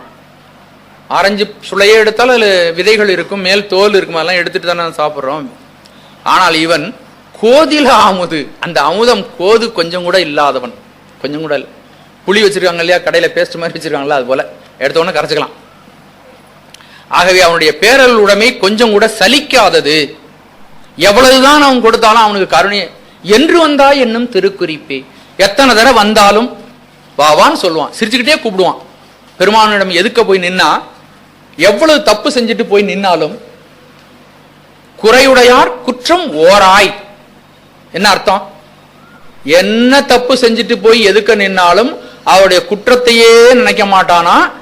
அவன் குற்றம் அவனுக்கு தெரிஞ்சால, ஏமாளிப்ப அவன் குற்றம்ங்கிறது அவனுக்கு தெரியவே தெரியாது என்னன்னு. அதனால என்ன பண்ணுவான், குணமே கொள்வானா சிவபெருமான். குறையுடையார் குற்றம் ஓராய், நிறையுடையார் இடர்களாய் நெடுங்களம் மேயவனே. அப்போ இறைவன் முழு நிறைவுடையவன். அந்த முழு நிறைவிலிருந்து ததும்பி வருகின்ற பேராற்றலை இந்த உயிர்களுக்கு அவன் செய்கிறான். அவனுக்கு எந்த தேவையும் இல்லை. சிவபெருமானுக்கு ஏதாவது தேவைன்னு ஒன்று இருந்துன்னு வச்சுங்க, அவன் குறைபட்டவன். எனக்கு ஒரு தேவை இருக்கு, நான் இன்னொருத்தர் போய் யாசிக்கிறேன்னா எனக்கு அந்த விஷயம் இல்லைன்னு அர்த்தம். சிவபெருமான் எந்த தேவையும் இல்லாதவன். அவன் செயல்படுறதுக்கு ஏதாவது காரணம் இருக்கா? சிவபெருமான் இப்ப அடுத்து நம்ம சொல்ல போறோம், சிவபெருமானுடைய செயல்களை பத்தி சொல்ல போறோம். அப்ப அவனுக்கு எந்த தேவையுமே இல்லை. ஆனா ஏன் அவன் செயல்படுகிறான்? ஐந்தொழில் ஆற்றுகிறான். இந்த உலகத்தை படைக்கிறான், சில காலம் காப்பாற்றி வைக்கிறான், தேவைப்படும் பொழுது ஒடுக்கிக் கொள்கிறான், உயிரினுடைய ஞான எழுச்சிக்காக மறைக்கிறான், அருள்கிறான், ஐந்தொழில் செய்கிறான். பஞ்சகிருத்திய பராயணா. நீங்க கோயில்ல சமஸ்கிருத மந்திரம்லாம் சொல்லுவாங்களே, ஐந்தொழில் ஆற்றுகின்றவன். என்ன ஐந்தொழில்? இதுதான் நான் சொன்னதுதான். இப்போ ஐந்தொழில் ஆற்றுகின்றானே, அவனுக்குன்னு ஏதாவது ஒண்ணு இல்லை. நமக்கு ஒரு தேவைப்படுகிறது, நான் வீட்டில் மம்படி எடுத்து கொத்துறோம், வேற ஏதாவது ஒரு ஆபீஸ் போய் வேலை செய்யறோம், சாப்பாட்டுக்கு தேவைப்படுது, ஆபீஸ் அலுவலகம் போறோம். அந்த 5 வேலையும் அவன் பார்த்துக்கிட்டு இருக்கிறான். அவனுக்கு ஏதாவது தேவைப்பட்டு செய்யறானா? கொஞ்சம் நீங்க யோசனை பண்ணி பார்க்கணும். அவனுக்காக என்று செய்யக்கூடிய செயல் என்ன? அவன் இந்த உலகத்தை படைக்கிறான், சில காலம் நிறுத்தி வைக்கிறான், தேவைப்படும் பொழுது ஒடுக்கிக் கொள்கிறான், நம்முடைய ஞானத்தை நம்மிடமிருந்து தோற்றுவிப்பதற்காக நம்முடைய தன்னை மறைத்துக் கொள்கிறான், அருள் புரிகிறான் பின்னாடி. இந்த 5 செயல்களும் அவன் செய்யக்கூடிய பஞ்ச கிருத்தியங்கள் என்று சொல்லப்படுகின்றன. இந்த 5 தொழில்களையும் அவனுக்காக அவன் செய்யவில்லை. அவன் இந்த உயிர்களுக்காகத்தான், நமக்காகத்தான் செய்யறான். அதை நினைச்சு பார்க்கணும். நினைச்சு பார்த்தா நம்ம கண்ணில் இருந்து தாரை தாரையாக கண்ணீர் ஒடியும். அவன் ஒன்னும் தேவையில்லாதவன். அவன் ஏதாவது இல்லைன்னாலும் அவன் அதுக்காக வேலை செய்யணும். வீடு இல்லைன்னா வீடு கட்டிக்கணும், அவனுக்காக வீடு இல்லை. இந்த பிரபஞ்சமே அவன் இருக்கிற, அவன் பிரபஞ்சமே அவனுக்குள்ள இருக்கு. பிரபஞ்சத்துக்கு எது வீடு? சிவபெருமான் தான். உயிர்களுக்கு எது வீடு? தங்குமிடம். நம்ம நினைச்சாலும் நினைக்காட்டியும் நம்ம உட்கார்ந்து இருக்கிறது அவன் மேலதான். என்ன காரியம் பண்ணாலும் அவனுக்கு தெரியாம செய்ய முடியாது. அவனுடைய பார்வை இல்லாமல் நாம் இல்லவே இல்லை. நம்மை விட்டு அவன் விலகவில்லை, அவனை விட்டு நாமும் விலக முடியாது. கடவுளால் முடியாத செயல்கள்னு சிலது இருக்கு. அது என்னன்னு கேட்டீங்கன்னா, அவனுடைய வியாபகத்திலிருந்து நம்மளை வெளியே தள்ள முடியாது. அவனாலே அவன் தள்ள முடியாது. அவனாலே அவன் விரட்டினா கூட நம்ம அதுலேயே தான் ஒட்டிட்டு இருப்போம், விரட்டவும் மாட்டான். ஆகவே இந்த பேரருள் உடைமை அவன் எந்த பயனையும் கருதி எந்த செயலையும் செய்வதில்லை. அவனிடம் முற்றறிவு இருக்கிறது, நிரம்ப அவனுக்கு இருக்கிற, அவன் தான் முழுமையான அறிவு படைத்தவன். அறிவினுடைய தொழில் என்னன்னு கேட்டீங்கன்னா, யாருக்காவது துன்பம் வந்தால் துன்பத்தை நீக்குதல். அறிவினான் ஆவதுண்டோ பிரிதின் நோய் தன்னோய் போல் போற்றா கடை, திருவள்ளுவர். ஒருத்தன் அறிவு ரொம்ப இருக்குன்னு வச்சுங்க, அவன் மற்றவருடைய துன்பம் களைவான். துன்பத்தை களையிறது தான் அவனுடைய செயல். அறிவுடையனுடைய செயல் என்னன்னா, மற்றவன் துன்பப்பட்டால் துன்பத்தை அவன் களைய வேண்டும். ஆகவே அவன் முற்றறிவுடையவனாக இருக்கிறான். அந்த முற்றறிவுடையவன் இறைவன் இந்த உயிர்களுக்கு நேருகின்ற துன்பத்தை துடைப்பதற்காக இந்த பிரபஞ்சத்தை, இந்த ஒரு குணத்தை வைத்துக் கொண்டுதான் இந்த உலக இயக்கமே நடைபெறுகிறது. அவன் சங்கல்பிக்கிறான், இந்த உயிர்கள் எல்லாம் துன்பப்படுகின்றன, இந்த துன்பப்படுத்துவதற்கு காரணமாக ஆணவமலம் இருக்கிறது. இந்த உயிர்களிடமிருந்து ஆணவமலத்தை நீக்கி வைத்து இந்த உயிர்களுக்கு சாஸ்வதமான பேரின்ப வாழ்க்கையை நாம் தர வேண்டும் என்று நினைப்பதன் காரணமாகத்தான் இந்த பிரபஞ்சத்தையே அவன் இயக்குகிறான், அவனுடைய இயக்கம். அடுத்தது 7வது முடிவில் ஆற்றல் உடைமை.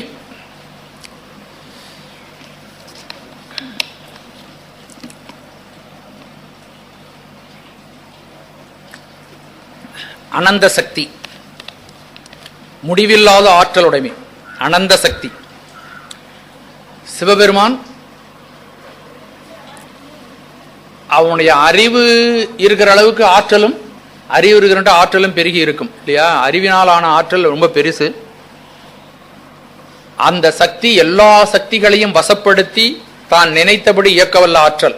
இந்த பிரபஞ்சம் சாதாரணமா நம்மிடம் இருக்கின்ற ஒரு சிறு வீடு கட்டணும்னாலே நமக்கு எவ்வளவு சிரமமா இருக்கு பாருங்க. ஆள்கள் எல்லாம் இயக்கி அவைகளெல்லாம் செய்ய வச்சு ஒரு வீடை கட்டி முடிக்கிறதுக்கு, ஒரு கோயிலை கட்டி முடிக்கிறதுக்கு நமக்கு பல காலம் ஆகிவிடுகிறது. உடனே நினைச்ச உடனே முடியுதா?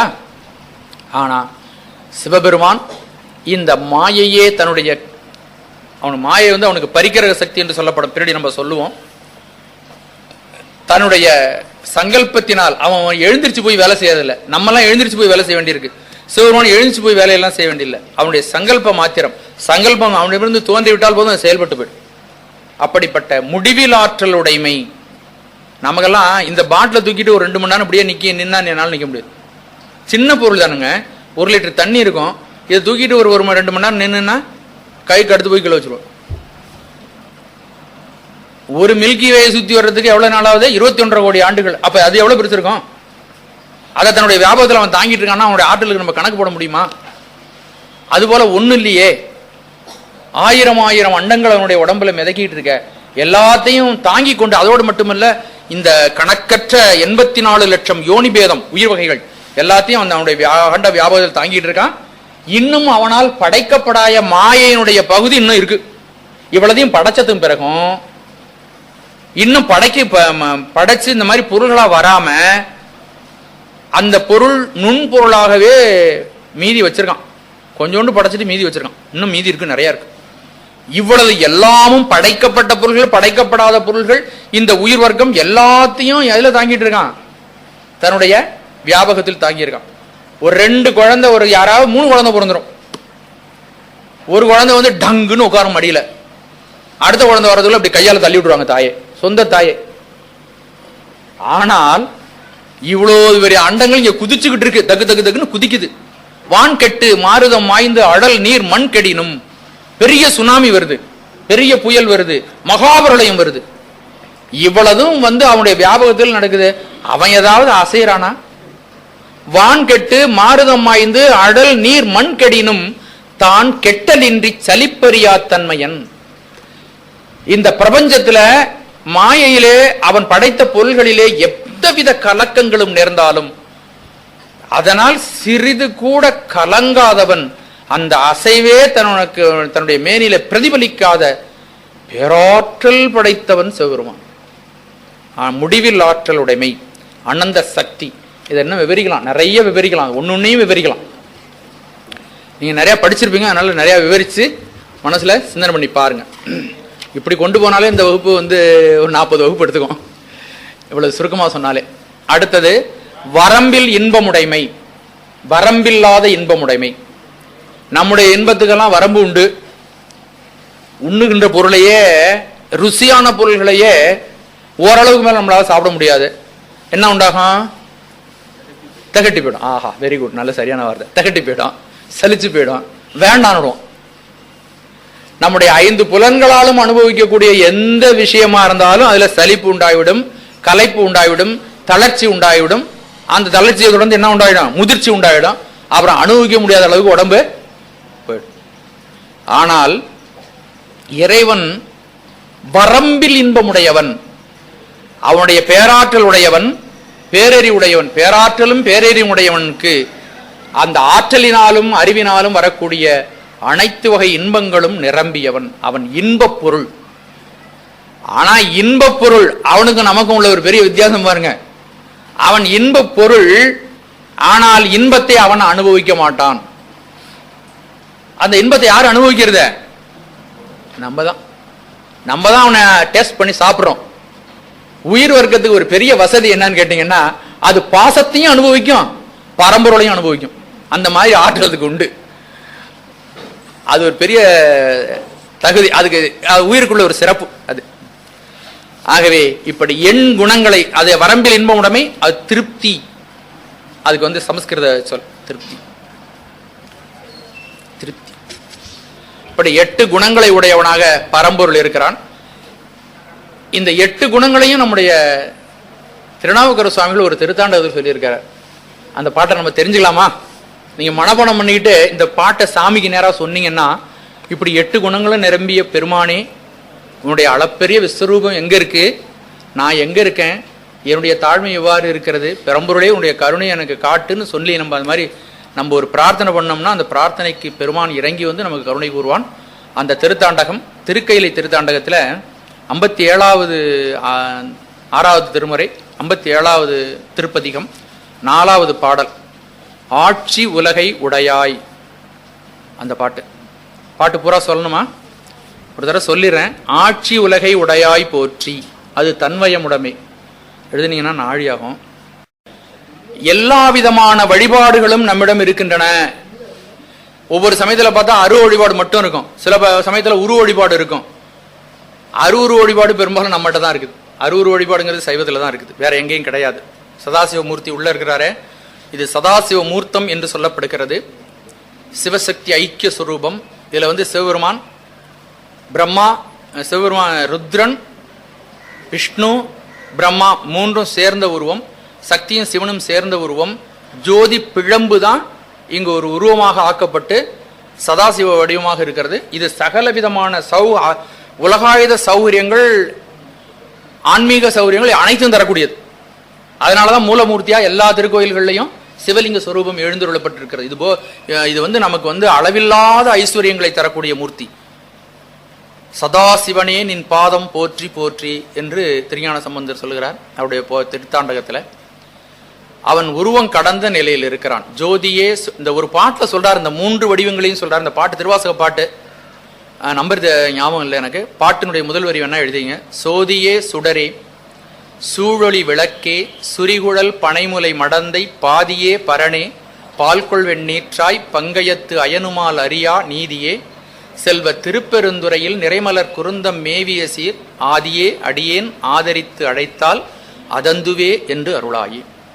அதுல 3 வடிவங்களும் சொல்லப்பட்டிருக்கின்றன. அவன் ஜோதி சுரூபமாக அருவமாக இருக்கிறான். அருவமும் உருவமும் இல்லாம இங்க சதாசிவமூர்த்தியாக, இது வந்து 3வது தோற்றம் மாயையில, அது மாயை நடத்தும் பொழுது சொல்றேன், இருக்கிறான். அடுத்தது உருவமாகவும் இருக்கிறான், உருவ திருமேனிகளிலும் இருக்கிறான். சிவபெருமானுக்கு 25 மூர்த்தங்கள் அவனுக்கு இருக்கு. 25 விதமான வடிவங்கள் சிவபெருமானுக்கு இருக்கு. அதுல பிள்ளையாருங்கிறது கூட சிவபெருமானுடைய வடிவம் தான். மகாவிஷ்ணுங்கிறது கூட சிவபெருமான், அரியர்த்தர்னு பேர் இருக்கு. கஜானுக்கிரக மூர்த்தி, கஜானுக்கிரக மூர்த்தின்னு பிள்ளையார் வடிவத்தில் இருக்கிறான். இப்படி 25 மூர்த்தங்கள் சிவபெருமானுக்கு வடிவங்கள் இருக்கின்றன. ஏன் அப்படி இருக்கு? ஏன் உருவத்தில் இருக்கணும்? அவன் உருவமில்லாத பரம்பொருள், இந்த உருவத்தில் எதுக்கு இருக்கணும்? ஏன் உருவம் அப்படின்னு கேட்டால் அதுக்கு பதில் நம்ம சொல்லி ஆகணும். ஒரு சைவ சித்தாந்தி, ஒரு சைவ சித்தாந்தம் பயின்றவர்கள், சைவத்தை முழுமையாக பயின்றவர்கள், அதுக்கு நம்ம பொருள் சொல்லி ஆகணும். அவன் உருவத்துக்கு வருவதற்கு மிக மிக முக்கியமான காரணம் ஒன்று இருக்கு, ரொம்ப நுணுக்கமான காரணம். அதை நான் உங்களுக்கு சொல்றேன் பாருங்க. இப்போ ஒரு உயிர் என்பது நம்ம உயிர் பொருள், நம்ம உடல் கிடையாது. அதை உடல் கிடையாதுங்கிறத நம்ம அதை வந்து நம்ம வருகின்ற வகுப்புல அதை வந்து உங்களுக்கு நான் தெளிவா சொல்லுவேன். நம்ம உடல் உயிர் தான் அப்படின்ட்டு. அந்த உயிருக்கு உருவம் உண்டா? நீங்க கேள்விப்பட்டிருக்கீங்களா? உயிருக்கு உருவம் உண்டா? இல்லையா? இல்ல. எதுக்கு உருவம் உண்டு? உடலுக்கு உருவம் உண்டு. இப்போ இந்த உயிர் ஆணோமல அழுக்கில் தலைப்பட்டதுனால சிவபெருமான் என்ன செய்யறான்னு கேட்டீங்கன்னா, கருவிகரணங்களை எல்லாம் கொடுத்து இதுக்கு உடம்புங்கிற உருவத்தை கொடுத்தான். யார் கொடுத்தது? சிவபெருமான் தான் கொடுத்தான். ஏன் உடம்பு கொடுத்துருக்கான்னா, இதை சுகபோகத்தை அனுபவிக்கிறதுக்கு இல்ல, இந்த உடம்பை வச்சுக்கிட்டு அறிவு பெறுவதற்காக, அறிவு பெறுவதற்கு ஒரு கருவியாக இந்த உடல் கொடுக்கப்பட்டிருக்கிறது. இதுதான் முக்கியமான உண்மையான விஷயம்.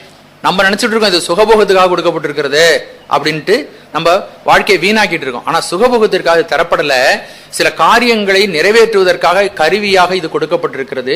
இதன் மூலமாக அறிவை பெறுவதற்காக, அனுபவத்தை பெறுவதற்காக, இறைநிலை அடைவதற்காக உடம்பு கருவியாக வழங்கப்பட்டிருக்கிறது. அதனாலதான் மனித பிறவியும் வேண்டுவதே இம்மாநிலத்தே. அப்படி கருவியா பயன்படுத்தினா இந்த மனித பிறவியும் இந்த உலகத்துல வேண்டியதுதான் அப்படின்னு சொல்லப்பட்டிருக்கிறது. இந்த கருவி இந்த இறைவன் இந்த உடம்ப கொடுத்திருக்கான் இல்லையா நமக்கு, இந்த உடம்புக்குள் மாட்டிக்கொண்ட இந்த உயிர், இந்த உடம்புக்குள் அடைபட்டிருக்கின்ற உயிர் எதையாவது பற்றி ஒன்றை சிந்திக்க வேண்டுமானால் அது உருவத்தை பற்றி மட்டும்தான் சிந்திக்க முடியும். இது ரொம்ப ஆழ்ந்த ஒரு தத்துவ உண்மை. யாராவது நிர்குண பிரம்மத்தை வழிபடுகிறேன், உருவமில்லாத பரம்பொருளை வழிபடுகிறேன்னு சொன்னா அது ஏமாத்துறத தவிர வேற ஒண்ணும் கிடையாது. அப்படி சொன்னாலும் அவர்கள் ஏதோ ஒரு உருவம் அவர்களுக்கு வரும். ஒரு இது வரும், ஒரு சிவலிங்கம் மாதிரி ஒரு வடிவம் வரும். மேற்க பார்த்து கும்பிடுவாங்க, இல்லைன்னா சிலுவை பார்த்து கும்பிடுவாங்க, ஏதாவது ஒன்று வரும். அதெல்லாம் உருவம் இல்லை கும்பிடல அப்படிங்கிறதெல்லாம் தவறு, முடியாது. ஏன்னா மனிதனாக பிறந்தவன், உருவத்தில் கட்டுப்பட்டவன், உருவத்திற்கு வசப்பட்டவன், உருவத்தை பற்றி மட்டும்தான் சிந்திக்க முடியும். அவனால் நிர்குண பிரம்மத்தை சிந்திப்பது முடியவே முடியாது. அது மனித முயற்சிக்கு அப்பாற்பட்டது. யாரோ சில பேர் இருப்பார்கள், தத்துவ ஞானிகள்ல மிக மிக உயர்ந்த தரத்தில் இருக்கின்றவர்கள், புலன் கடந்து மனம் கடந்து அந்த கரணங்களை கடந்து தன்னுடைய உயிரை செலுத்தக்கூடியவர்கள் இருப்பாங்க. அவங்க வேணா பிரம்மத்தை பத்தி சிந்திக்கலாம். அது யாராவது கோடியில ஒருத்தர் இருக்கலாம். எல்லாராலையும் உருவமில்லாத பரம்பொருளை சிந்திக்கவே முடியாது. முயற்சி மிக கடினம். அவர்கள் வீணா வேக வெழுது போகும். இந்த அந்தர்யோக நிகழ்ச்சியில் நடக்கும். ரொம்ப பேர் தியானம்னு 1 மணி நேரம் கொடுப்பாங்க. பாத்தீங்கன்னா உட்கார்ந்து இருக்கவங்க தியானம் பண்ணுங்க, இடையராது தைலதாரை போன்று கடவுளிடம் உங்களுடைய சிந்தனை செல்லட்டும்னு சாமி சொல்லுவாங்க. எல்லாரும் உட்கார்ந்து இருப்பாங்க. ஒரு 2-3 பையன் சுத்திட்டே நிற்பான். சில பேர் கொரன்னு கொரட்டை விடுவாங்க, சில பேர் அசந்துக்குள்ள விழுந்துருவாங்க. அந்த பையன் தட்டி விட்டு எழுப்பி விடுவான். ஏன்னா தூங்குறவங்களை எழுப்பி விடுறதுக்காக 2 பையன் நிற்பாங்க. அது அந்த உருவ தியானம் முதிர்ச்சி அடைந்த பிறகு உருவம் கரைந்து போய் அருவ தியானத்துக்கு அது கொண்டு போகும். அது நிச்சயமா போகுங்க. அதாவது ஒன்று வழிகாட்டும், ஒன்றுக்கு மேல ஒன்று வழிகாட்டும். நம்ம எந்த நிலைக்கு போகணும்னா, சிவபெருமான் அவங்க கையில உங்களை ஒப்படைச்சிட்டீங்கன்னா நீங்க எந்த நிலையில இருக்கீங்களோ அந்த நிலையில இருந்து அவன் தூக்கிட்டு போறதுக்கு அவன் தயாரா நிக்கிறான். ஆனா நம்ம என்ன நினைக்கிறோம், இது சின்னது அது பெருசுன்னு நினைக்கிறோம். உருவத்தை பற்றி சிந்திப்பது மிக எளிது அப்படின்னு சொன்னா கூட, நீங்க ஒரு உருவத்தை, சிவபெருமானுடைய ஒரு உருவத்தை வைத்துக்கொண்டு நீங்க இது ஒரு 2 நிமிஷம் அதை பார்த்துட்டு கண்ணை மூடிக்கிங்க, மறுபடியும் இந்த உருவத்தை மனசுக்குள்ள கொண்டு பாருங்க. அதெல்லாம் பிராக்டிஸ். நம்ம இதெல்லாம் பேச்சுக்கூடியதே கிடையாது, செஞ்சு பார்க்கணும். இதை கண்ணை மூடிட்டு பார்த்தீங்கன்னா நெத்தி மட்டும் தெரியும், மூக்கு எப்படி இருக்குன்னு தெரியாம போடும். நீங்க என்ன செஞ்சு பாருங்க, எல்லாம் அனுபவமான பேச்சு. அப்புறம் மூக்கு பத்தி சிந்திச்சீங்கன்னாக்கா மேல நெத்தி இருக்கிறது இதுக்கு விஷனுக்கு வராது, விஷன் நம்முடைய பார்வைக்கு வராது. அப்புறம் உதட்டில புன்முறுவல் பூக்குறாரா, கோபமா வச்சிருக்காரா, சிரிக்கிறாரான்னு தெரியாது. அப்புறம் மறுபடியும் பார்த்துக்கணும். இதை கொண்டுட்டு தியானத்துக்கு கொண்டு வரதுக்கு நீங்க பல மாதங்கள் ட்ரைனிங் எடுத்துட்டீங்கன்னா இதை முழுசா உங்களுடைய தியானத்துக்கு கொண்டு வர முடியும். உருவத்தை கொண்டு வருவதற்கு, தியானத்தை கொண்டு வருவதற்கே நீங்க பல மாதங்கள் பயிற்சி எடுத்துக்கணும், பல மணி நேரங்கள் பயிற்சி எடுத்துக்கணும். யார் அது மாதிரி எடுத்து பார்த்துருக்கிறா, எடுத்து பாருங்க. அப்போ இதையே கொண்டு வரதுக்குன்னா, இப்போ உருவம் இல்லாத விஷயத்தை நினைக்கும் பொழுது வேற தாட்ஸ் தான் வரும், வேக எண்ணம் போகும், வீணா எண்ணம் போயிட்டு இருக்கும், ஒண்ணுமே நிக்காது. கடைசியில அந்த உட்கார்ந்திருந்த நேரம் பூரா தியானத்துல உட்கார்ந்திருந்தேன்னு சொல்லலாமே தவிர அதனால் உங்களுக்கு எந்த விதமான பயனும் ஏற்படாது. இது தெரியும் சிவபெருமானுக்கு.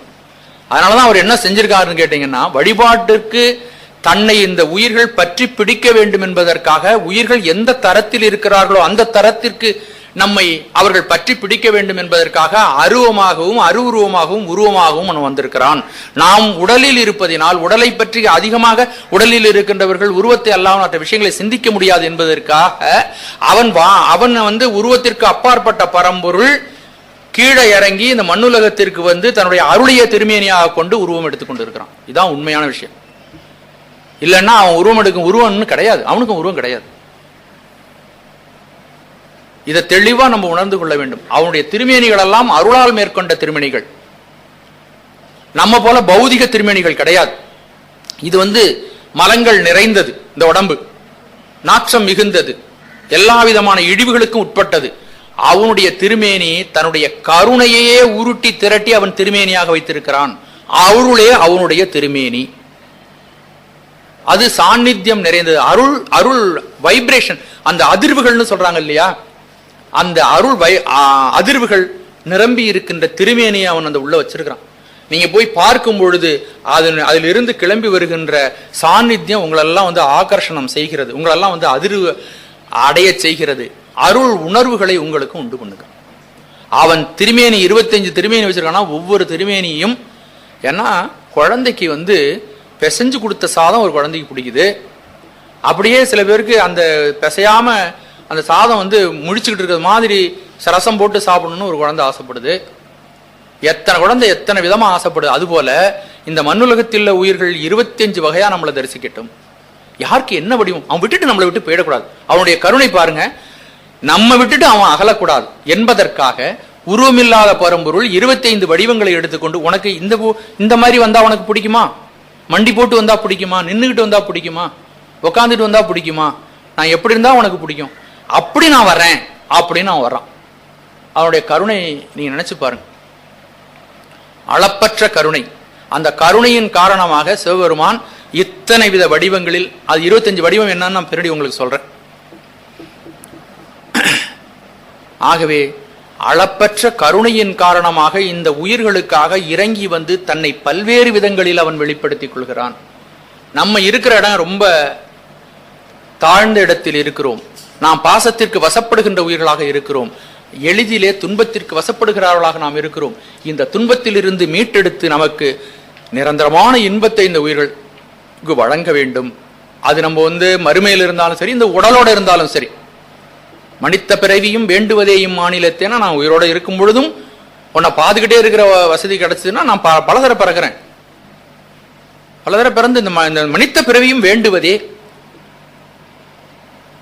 அப்போ இந்த உலகத்தில் நாம் இருக்கும் பொழுது, மண்ணுலகத்தில் இருக்கும் பொழுது சிவபெருமானியை சிந்திக்கக்கூடிய திறம் நமக்கு கிடைக்குமானால் எத்தனை பிறவி எடுத்தான்னா, இந்த தமிழ்நாட்டில் பிறந்து இந்த மாதிரி சாஸ்திரங்களை எல்லாம் திருமுறைகளை எல்லாம் படித்து இதெல்லாம் நம்ம எல்லாரும் உணர்ந்து இருக்கிறாங்க, அது எத்தனை பிறவி இருந்தாலும் சந்தோஷமான பிறவி தானே. அப்படித்தான் அடியார்கள் நினைக்கிறார்கள். அப்படி இந்த கருணையோடு தன்னை வெளிப்படுத்தி கொண்ட பெருமை பெருமானுடைய அளப்பரிய கருணை. அப்படி அவன் அருவமாகவும் அருவுருவாகவும் உருவாகவும் தன்னை எளிமைப்படுத்தி கொண்டு நம்மிடம் வருகிறான், நம்ம வீட்டுக்கெல்லாம் வரான். இங்கு நம் இல்லங்கள் தோறும் எழுந்தருளி செங்கமல பொற்பாதம் தந்தருளும் சேவகனை அங்கன் அரசை அடியோங்கட்கு ஆரமுதை நங்கள் பெருமானை பாடி நலந்திகழ பங்கைய பூம்புணல் வாய்ந்து ஆடையலோர் எம்பாவாய். இங்கு நம் இல்லங்கள் தோறும் எழுந்தருளி. நம்ம இல்லம் இதான், நம்முடைய உண்மையான இல்லம், நம்முடைய உடம்பு. இதிலெல்லாம் எழுந்தருளுகிறான். இது ஏழை வீடு. ஏன்னா வறுமை நிறைந்தது. ஏன் நம்முடைய உள்ளம் வறுமை நிறைந்ததுன்னா, மிகப்பெரிய பொக்கிஷமான சிவபெருமானை தேடாம மிக அற்பமான பொருள்களையே தேடிக்கொண்டு வாழ்க்கை நடத்துகிறோமே. அப்ப நம்ம ஏழை. இந்த ஏழைகள் தோறும் இல்லங்கள் தோறும் இந்த அறுத பழசலான குடில கூட அவன் இருந்து நம்மை ஆட்கொள்வதற்காக இங்கு நம் இல்லங்கள் தோறும் எழுந்தருளுகிறான். ஆகவே சிவபெருமான் இப்படி 3 வித வடிவங்களில் நம்மை ஆட்கொள்கிறான். எப்படி ஒரு தாயானவள், இந்த உதாரணத்தை பலமுறை நம்ம சொல்லி இருக்கிறோம். தாயானவள் விழுந்துவிட்ட சாக்கடையில் விழுந்து விட்ட குழந்தைய யாராவது தூக்குவாங்கன்னு பார்க்க மாட்டா. அவளே அந்த சாக்கடையில் இறங்கிடுவா. இது நாற்றமாக இருக்கிறது, இந்த தண்ணீர் பட்டால் நமக்கு ஏதாவது உடம்பு வீணா போயிடும், போட்டிருக்கான் பேப்பர்ல. அந்த தாய் அதெல்லாம் ஏதாவது மினரல் வாட்டர் வேணும்னா கேட்டுட்டு இறங்குறாங்க இதுல சாக்கடையில. இல்ல, தன்னுடைய குழந்தையில விழுந்துருச்சு, அதை காப்பாற்றணுமே. அதோட இறங்கி தன்னுடைய துணிமணிகள்லாம் வீணா போனாலும் உள்ள இறங்கி அந்த குழந்தைய தூக்கி அதை சுத்தப்படுத்தி அதுக்கு சோப் போட்டு கழுவி விட்டு உட்கார வச்சு பவுடர்லாம் அடிச்சு அதுக்கு எல்லாம் செஞ்சதுக்கு பிறகுதான் தண்ணியை கவனிப்பாள். அப்படி சிவபெருமான் தன்னுடைய நிலையிலிருந்து கீழே இறங்கி நாம் இருக்கின்ற இடத்தில் நம்முடைய அழுக்குகளுக்கு மத்தியில் நம்மை தூக்கி எடுத்து காப்பாற்றி நம்மை உயர்வுபடுத்துவதற்கு அவன் வருகிறான். அப்படிப்பட்ட கருணை நிறைந்தவன். அதனாலதான் அவன் வடிவம் எடுத்துக் கொள்கிறான். இதை மாணிக்கவாசகர் ஒரு பாட்டில் சொல்கிறார், வினையிலே கிடந்தேனை புகுந்து நின்று. நான் வினையில கிடக்கிறேன், ரொம்ப கஷ்டத்துல இருக்கிறேன், எல்லா விதமான வினைகளையும் நான் சஞ்சிதம் ஆகாமியம் பிராரத்துவம் ஆகிய வினைகளிலே 3 வினைகளிலே மாட்டிக்கொண்டு கஷ்டப்பட்டு கொண்டிருக்கிறேன். இப்படி வினையிலே கிடந்தேனை நான் இருக்கின்ற இடத்துக்கு புகுந்து நின்று கீழே இறங்கி போது நான் வினைக்கேடன் என்பது. அப்படி புகுந்து நான் எதுக்க நிக்கிறேன், நான் யாருன்னு உனக்கு தெரிய மாட்டேங்குது. உட்காந்துருக்கனே, அஞ்சலேஸ்வரனாக உட்கார்ந்து இருக்கிறேன், ஆணிலேப்பராக உட்கார்ந்து இருக்கிறேன். இந்த ஊர்ல 5 இடத்துல சிவபெருமான் இருக்கான் இல்லையா, அப்படி 5 இடத்துலயும் நான் உட்கார்ந்து இருக்கிறேன். இருந்தாலும் எனக்கு இந்த 5 கார்னரையும் நம்ம கார்னர் பண்ணி நம்ம உள்ளடக்கி வச்சிருக்கான். எந்த கார்னர்லாம் எட்டி கூட போக வேண்டியல, அங்கங்க இருக்கிறவங்க அங்கங்க போய்க்கலாம். அப்படின்னு நம்ம போக மாட்டேங்கிறோம். வினையிலே கிடந்தேனை புகுந்து நின்று போது நான் வினைக்கேடன். அவன் சொல்றானா, எவ்வளவு நெகிழ்ச்சியான விஷயம் பாருங்க. நான் தான்ப்பா உன்னுடைய தீய வினைகளை எல்லாம் தீர்த்து உன்னை நன்மையில் செலுத்துவோன், உனக்கு நன்மை தருவோன், உனக்கு ஆனந்தத்தை தருவோன், உனக்கு இன்பத்தை தருவதற்காக உள்ளவன் நான் தான் அவனே தன்னை அறிமுகப்படுத்திக் கொள்கிறான். வினையிலே கிடந்தேனை புகுந்து நின்று போது நான் வினைக்கேடன் என்பாய் போல இணையன்னான் என்று உன்னை அறிவித்து என்னை ஆட்கொண்டம் பிரானானாய்க்கு இரும்பின் பாவை அணையனான் பாடேன் நின்று ஆடேன். இப்படி எனக்கு நன்மை செய்த உன்னை நினைச்சு நான் பாடவில்லை, ஆடவில்லை. இரும்பின் பாவை அணைய நான் இரும்பு போல இருக்கிறேன், என்னோட மனம் கசியவே இல்லை, நெகிழவில்லை. இதை நினைச்சா மனம் நெகிழணும் இல்லையா? பேர்பட்ட உயர்ந்த பெருமான் கீழே இறங்கி நமக்கு விற்ற அளவரிய நன்மைகளை செய்து கொண்டிருக்கிறான். இப்படிப்பட்ட பெருமானுக்கு நாம் நன்றியோடு நடந்து கொள்ள வேண்டும் என்று நெஞ்சம் நெகிழ்ச்சி அடையவில்லை. அதன் விளைவாக பாடவில்லை, ஆடவில்லை, அலறவில்லை, உளரவில்லை. அலறிடேன், உளரிடேன், ஆவி சோரேன். அப்படியே மூர்ச்சியாய் மயக்காயில விழுந்துடணும் இறைவன் செய்யக்கூடிய அளப்பரிய நன்மைகளை நினைச்சு. அப்படியெல்லாம் செய்யல. முனைவனே முறையோ நான் ஆனவார். இப்படி நான் இருக்கனே, இரும்பு பாவை போல, இரும்பு பொம்மை போல நான் கொஞ்சமும் நெகிழ்ச்சி இல்லாதவனாக இருக்கிறேனே, முறையோ இது முறையா? முறையோ நான் ஆனவாறு முடிவு அறியேன் முதலந்தம். இதனுடைய முடிவு எங்க போய் நிற்க போகுதுன்னு எனக்கு தெரியலையே என்று பெரியவர்கள் எல்லாம் சொல்லுகிறார்கள். அப்படி நாம் இருக்கின்ற இடத்திற்கு இறங்கி அருள் புரியக்கூடியவன் சிவபெருமான். அவன் 3 வித திருமேனிகளிலே நின்று நமக்கு அருள் தருவதற்காக பல்வேறு வடிவங்களில் நம்மை காப்பாற்றுகிறான். அடுத்தது சிவபெருமான். இதெல்லாம் அவனுடைய பொது வடிவங்கள். அடுத்தது சிவபெருமான் நமக்காக 5 விதமான செயல்களை செய்கிறான். படைத்தல், காத்தல். சிவபெருமானா ஒழித்தல் கிடையாது, ஒடுக்குதல்னு எழுதிங்க. சிவபெருமான் எதையும் அழிக்க மாட்டான், தேவைக்காக ஒடுக்குகிறான். படைத்தல், காத்தல், ஒடுக்குதல், மறைத்தல், அருளல். இதெல்லாம் விரிவான செய்திகளுங்க. சும்மா ஒரு அறிமுகம் மட்டும். இப்ப படைத்தல், காத்தல், அழித்தல், ஒடுக்குதல், மறைத்தல், அருளல். சிவபெருமான் உயிர்களுக்காக மாயை என்ற நுண்பொருள் இருந்து இந்த உலகத்தை தோற்றுவிக்கிறான். இருக்கிற பொருளை நம்ம உயிருக்காக அவன் தோற்றுவித்து கொடுக்கிறான். அதை தனு கரண புவன போகம் என்று சொல்வார்கள். இது பலதர வரப்போகுது, திரும்ப திரும்ப வரப்போகுது. புரிஞ்சுக்கும் உங்களுக்கு. ஒரு செய்தியை ஒரு முறை மட்டும் இல்லை, அதாவது ஒரு செய்தி மேல அடுக்கி இப்ப இன்னைக்கு ஒரு சிந்தனை சொல்லுவேன், இதே சிந்தனையா அடுத்த வகுப்புலையும் அதுக்கு அடுத்த ஒரு செய்தி சொல்லுவேன். ஏன்னு கேட்டீங்கன்னா, இன்னைக்கு சொன்ன சிந்தனை மேல ஒரே சமயத்துல எல்லா சிந்தனையும் அடுக்கணும்னா அது விட்டுவிடும். இன்னைக்கு ஒரு ஃபவுண்டேஷன் போட்டு அதே வலுப்படுத்துறது மாதிரி அடுத்த இன்னொரு சிந்தனை மேல வரும். அப்போ உங்களுக்கு அந்த விஷயம் பில்டப் ஆகி மேல கட்டடம் போல வரும். அதனால நீங்க பலமுறை இந்த விஷயங்கள்லாம் சொல்லுவோம். நம்ம எதுவும் விட்டு போச்சுன்னு நினைக்க வேண்டியதில்லைங்கிறதுக்காக சொல்றேன். தனு கரண புவன போகம். தனுன்னா உடம்பு, கரணம்னா அந்த உடம்புக்குள்ளே இருக்கக்கூடிய 4 விதமான உள் கரணங்கள். மனம், புத்தி, சித்தம், அகங்காரம் என்று சொல்லக்கூடிய 4. அடுத்தது புவனம். அடுத்தது புவனம். முதல்ல சொன்னேன் இல்லையா, எத்தனை புவனம் இருக்குன்னு சொன்னோம்? 224 புவனங்கள். அதுல ஆயிரக்கணக்கான, ஒவ்வொரு புவனத்துக்கும் ஆயிரக்கணக்கான அண்டங்கள் இருக்குன்னு சொல்லி இருக்கிறோம். நம்ம புவனங்கள். போகம். போகம்னா என்ன? இதுல அனுபவிக்கக்கூடிய இன்ப துன்பங்களாகிய விஷயங்கள். இந்த 4ஐயும் படைக்கிறான், நமக்காக படைச்சு கொடுக்கிறான் சிவபெருமான். இந்த எதுக்காக இதை படைக்கிறான் அப்படின்னு சொன்னா, இந்த உயிர்களுக்கு ஏற்பட்டிருக்கின்ற அறியாமையை, ஆணவத்தை போக்குவதற்காக இதை படைக்கிறான். இது படைத்தல் தொழில். அடுத்தது, இந்த உயிர்கள் இந்த உலகத்தில் தங்கி இருந்து சில அனுபவங்களை பெறுகின்ற வரையிலே அந்த உயிர்களை காப்பாற்றுகிறான். அப்படி காப்பாற்றும் பொழுது அந்த உயிர்களுக்கு என்ன வரணும்னு அவன் நினைக்கிறான் தெரியுமா? அவனுடைய விருப்பம் என்ன தெரியுமா? இந்த உலகம் நிலையாமை உடையது என்பதை நாம் புரிந்து கொள்ள வேண்டும் என்று அவன் நினைக்கிறான். நம்ம நினைக்கிறோமா? உலகம் சாஸ்வதம் அப்படிங்கறதா நம்முடைய எண்ணமா இருக்கு. ஆனா அவனுடைய சங்கல்பம் அந்த உலகத்தை காப்பாற்றி வைக்கிறது எதுக்குன்னு கேட்டா, இந்த உலகம் என்ன உடையது? நிலையாமை உடையது.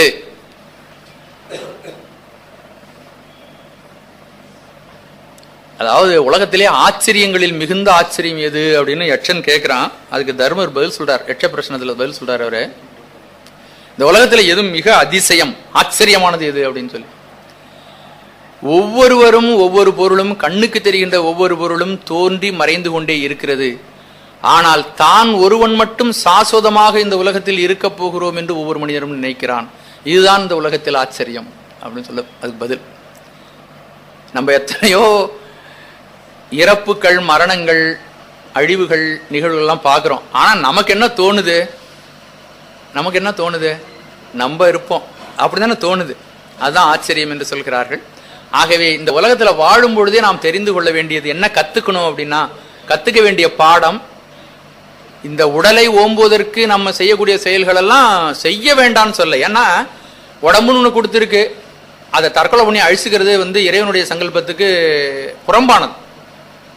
கைகாலம் முடக்கிட்டு உட்காந்துருக்கிறது, கைகாலம் செயல்படுவாருக்கா நம்ம சொல்ல போறோம். அவங்களுக்கு கையும் காலம் எதுக்கு கொடுத்துருக்குன்னு அதுக்கு ஒரு காரியம் கொடுத்துருக்கு. நம்ம கடவுள் கொடுக்கவும் வாங்கவும் நடந்து செல்லவும் தான் கடவுள் கால் கொடுத்துருக்கு. இதை முடக்கிட்டு உட்காந்துருக்கணுங்கிற அவசியமே கிடையாது. அப்படி கடவுள் சங்கல்பமும் பண்ணல நமக்கு. அப்படி இருந்தாலும் அது தவறு. அப்போ கையங்காலங்கிறதுங்க அடக்கி வைக்கிறதுக்கு இல்லை. கண்ணு பஞ்சேந்திரியங்களையும் அடக்கி வைக்கக்கூடாது, அதை நெறிப்படுத்த வேண்டும். சப்ளிமேஷன் என்று ஆங்கிலத்தில் சொல்வார்கள். அப்படி நெறிப்படுத்தணும். சரி, அது சொல்லலாம். நிலையாமை உணர்த்தும் பொருட்டு தான் இந்த உலகம் காப்பாற்றப்படுகிறது.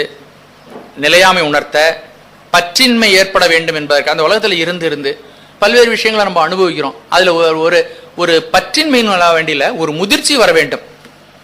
நிறைய ஒரு பொருளை சாப்பிட்றோம், இதனுடைய சுவை உள்ளதான் அப்படின்ட்டு அதில் ஓயினும்ல. நம்ம ஒரு 25 வயசுல சுவைத்தது போலவே 80 வயசிலும் சுவைக்க வேண்டும் என்று நினைச்சா உடம்பு தான் இடம் கொடுக்குமா? ஒரு முதிர்ச்சி வரணும் இல்லையா? வயதுக்கு தகுந்த முதிர்ச்சி ஒன்று வர வேண்டும் இல்லையா? அது கூட வர மறுக்கிறது. ஆனால் இந்த உலகத்தில் வாழுகின்ற காலத்திலேயே பற்றின்மை என்பது இயல்பாக ஒரு புளியம் மரத்திலிருந்து புளியம்பழம் விடுபடுவது போல, இந்த வெள்ளரி பழம் அந்த கொடியிலிருந்து தானாக விடுபடுவது போல, நம்முடைய வாழ்ந்த வாழ்க்கை நாம் செம்மையாக வாழ்ந்தால் தானாகவே இந்த பிடிப்புகள் நம்மை விட்டு அகல். நல்ல கரெக்டா சரியாக ஒரு மனிதன் வாழ்ந்தால் போதும் அப்படின்னு நினைக்கும், மனசுக்கு நினைக்கும்.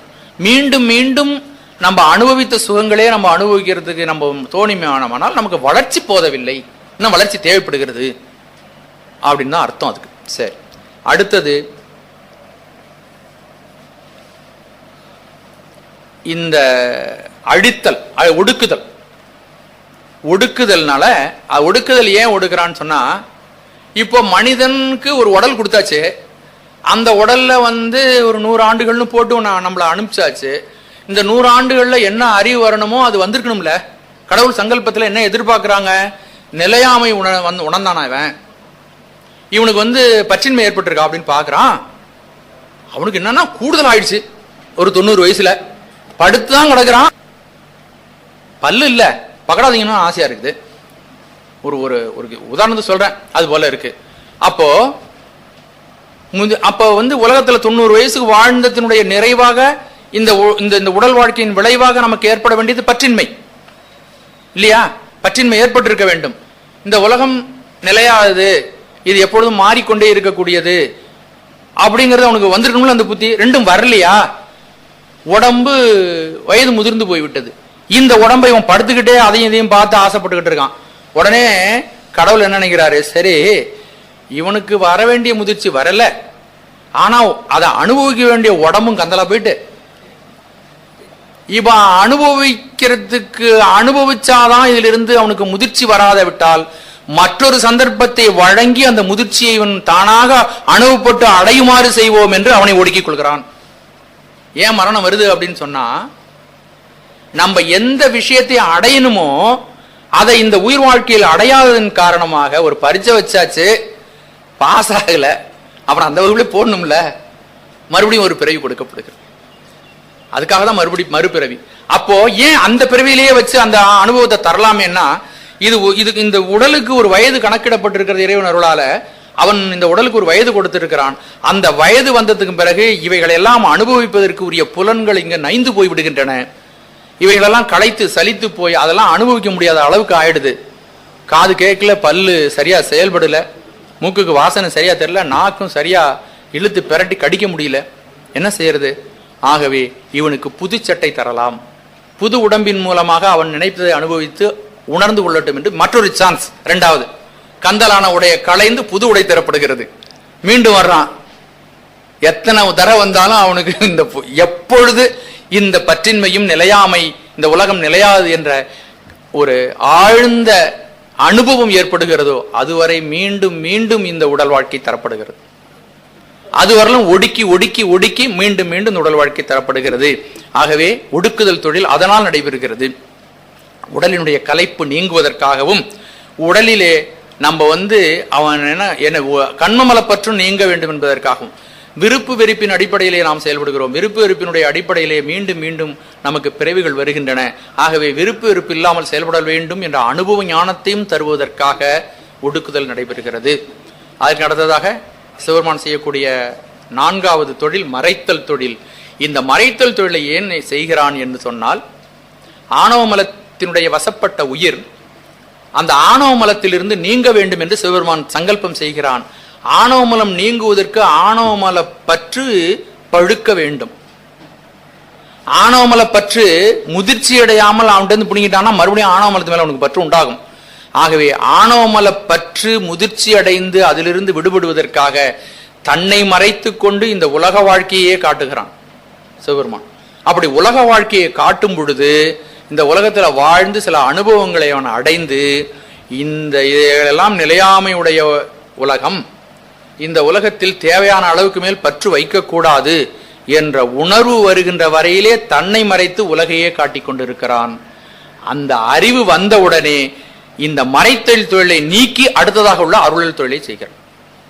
எப்ப இந்த உலகத்தில் இருந்து பெற வேண்டிய ஞானத்தை ஒரு மனிதன் பெற்றானோ, பற்றின்மை வருகிறதோ, உலகம் நிலையாது என்று தெரிகிறதோ, உலகத்தினுடைய உண்மையான சொரூபத்தை வெட்ட வெளிச்சமாக ஒரு உயிர் உணர்கிறதோ, அப்பொழுது மறைத்தல் தொழிலிலிருந்து நீக்கி அவன் அருளல் தொழிலை அந்த உயிருக்கு அவன் செய்கிறான். அப்போ அவன் குருநாதர்கள் மூலமாக இந்த உபதேசங்களை செய்து இந்த உயிரை நன்னெறிப்படுத்தி தன்னுடைய திருவடிக்கும் பேரானந்தத்திற்கும் ஜீவன் முக்த வாழ்க்கைக்கும் கொண்டு செல்கிறான். இப்படி பஞ்ச கிருத்தியங்கள் 5 செயல்கள் செய்வதனாலே உயிர்களை மெல்ல மெல்ல மெல்ல மெல்ல அவன் தாயேயாகி வளர்த்தனை போற்றி என்று மணிவாசக பெருமான் இதை சொல்கிறார். அப்படி தாய் தன்னுடைய குழந்தையை வளர்த்தி தேர்த்தி எடுக்கி அவனை ஒரு வாலிபனாக மாற்றி நல்ல நிலைமையில் கொண்டு வைத்து அழகு பார்ப்பது போல சிவபெருமான் இந்த அறியாமையில் ஆட்பட்டுள்ள உயிர்களை மெல்ல மெல்ல தேர்த்தி எடுத்து தன்னுடைய திருவடியிலே அவன் சேர்த்துக் கொள்கிறான். திருவடியில் சேர்த்துக் கொள்ளுதல்னா இன்பத்தை தருகிறான், ஆனந்தத்தை தருகிறான், சாஸ்வதமான பேரின்ப வாழ்க்கையும் அமைதி நிறைந்த நல்வாழ்க்கையும் அவன் வழங்குகிறான். இது ஒரு திருவாசக பாடல்ல இந்த 5 பஞ்ச கிருத்தியங்களையும் 5 தொழில்களையும் சொல்லுகிறார். முதல் வரி போற்றி அருளுகனின் ஆதியாம் பாதமலர், போற்றி அருளுகனின் அந்தமாம் செந்தளிர்கள். அந்த 2 வரியை விட்டுறணும். 3வது வரியில ஆரம்பிக்குது போற்றி எல்லா உயிர்க்கும் தோற்றமாம் பொற்பாதம். அது படைத்தல், தோற்றமாம் பொற்பாதம். போற்றி எல்லா உயிர்க்கும் போகமாம் பூங்கடல்கள், அது நிலைபெறுத்துதல். போற்றி எல்லா உயிர்க்கும் ஈராம் இணையடிகள், அது மறைத்தல். போற்றி மால் நான்முகனும் காணாத புண்டரிகம், காணாது அது மறைத்தல், காணாமல் வைக்க, அது நான்முகனும் கூட மறைச்சு வைக்கிற திருவடிகளாம். அப்ப மறைத்தல் தொழில் அது. போற்றியாம் உய்ய ஆட்கொண்டருளும் பொன்மலர்கள், அது அருளுதல். கடைசி வரி போற்றியாம், அதனால போற்றியா மார்கழி நீராடையில் ஒரும்பாவாய். இந்த பஞ்ச கிருத்தியங்களும், அதாவது திரோதான சக்தி என்ற சக்தியை இறைவன் நம் மீது செலுத்தும் பொழுது நம்ம இந்த உயிரானது ஆணவமலத்திலிருந்து விடுபடுவதற்காகவும் ஆணவமலம் பழுப்பதற்காகவும் நாம் முற்றிலுமாக இந்த உலகத்தினுடைய தன்மைகளை புரிந்து கொள்வதற்காகவும் மறைக்கிறான். எப்படி ஒரு நோயாளி மருத்துவமனையில் இருக்கிற காலத்துல மருத்துவமனையில விதிகளுக்கெல்லாம் கட்டுப்பட்டு மருந்து சாப்பிட்டுட்டு 20 நாள் இருக்கான், 30 நாள் இருக்காங்க இல்லையா பெட்ல, அதுபோல மறைத்தல் தொழிலை நடத்துகின்ற பொழுது அவன் வெளியே வர முடியாம அதுக்குள்ளே கட்டுப்பட்டு இருக்கிறான். அப்போ நோய் நீக்கம் நடைபெற்ற உடனே அந்த மருத்துவமனையில் இருந்து அந்த நோயாளி விடுபட்டு வெளியிலே சுகமாக நடைபோடுவது போல இறைவன் மறைத்தல் தொழிலின் மூலமாக நோயாளியை குணப்படுத்தி அவனை வெளியிலே அருள் தொழில் செய்து வெளியிலே அவனை சுதந்திரனாக வெளியே உலா விடுகிறான். இந்த பாடலும் ஒரு மனப்பாடம் பண்ணிக்கொள்ள வேண்டிய பாடல். சரி, இறைவனை பற்றிய செய்திகள் கோடானு கோடி செய்திகள் நம்மிடம் இருக்கின்றன. அதுல ஒரு சில செய்திகளை நாம் சொல்லியிருக்கிறோம்.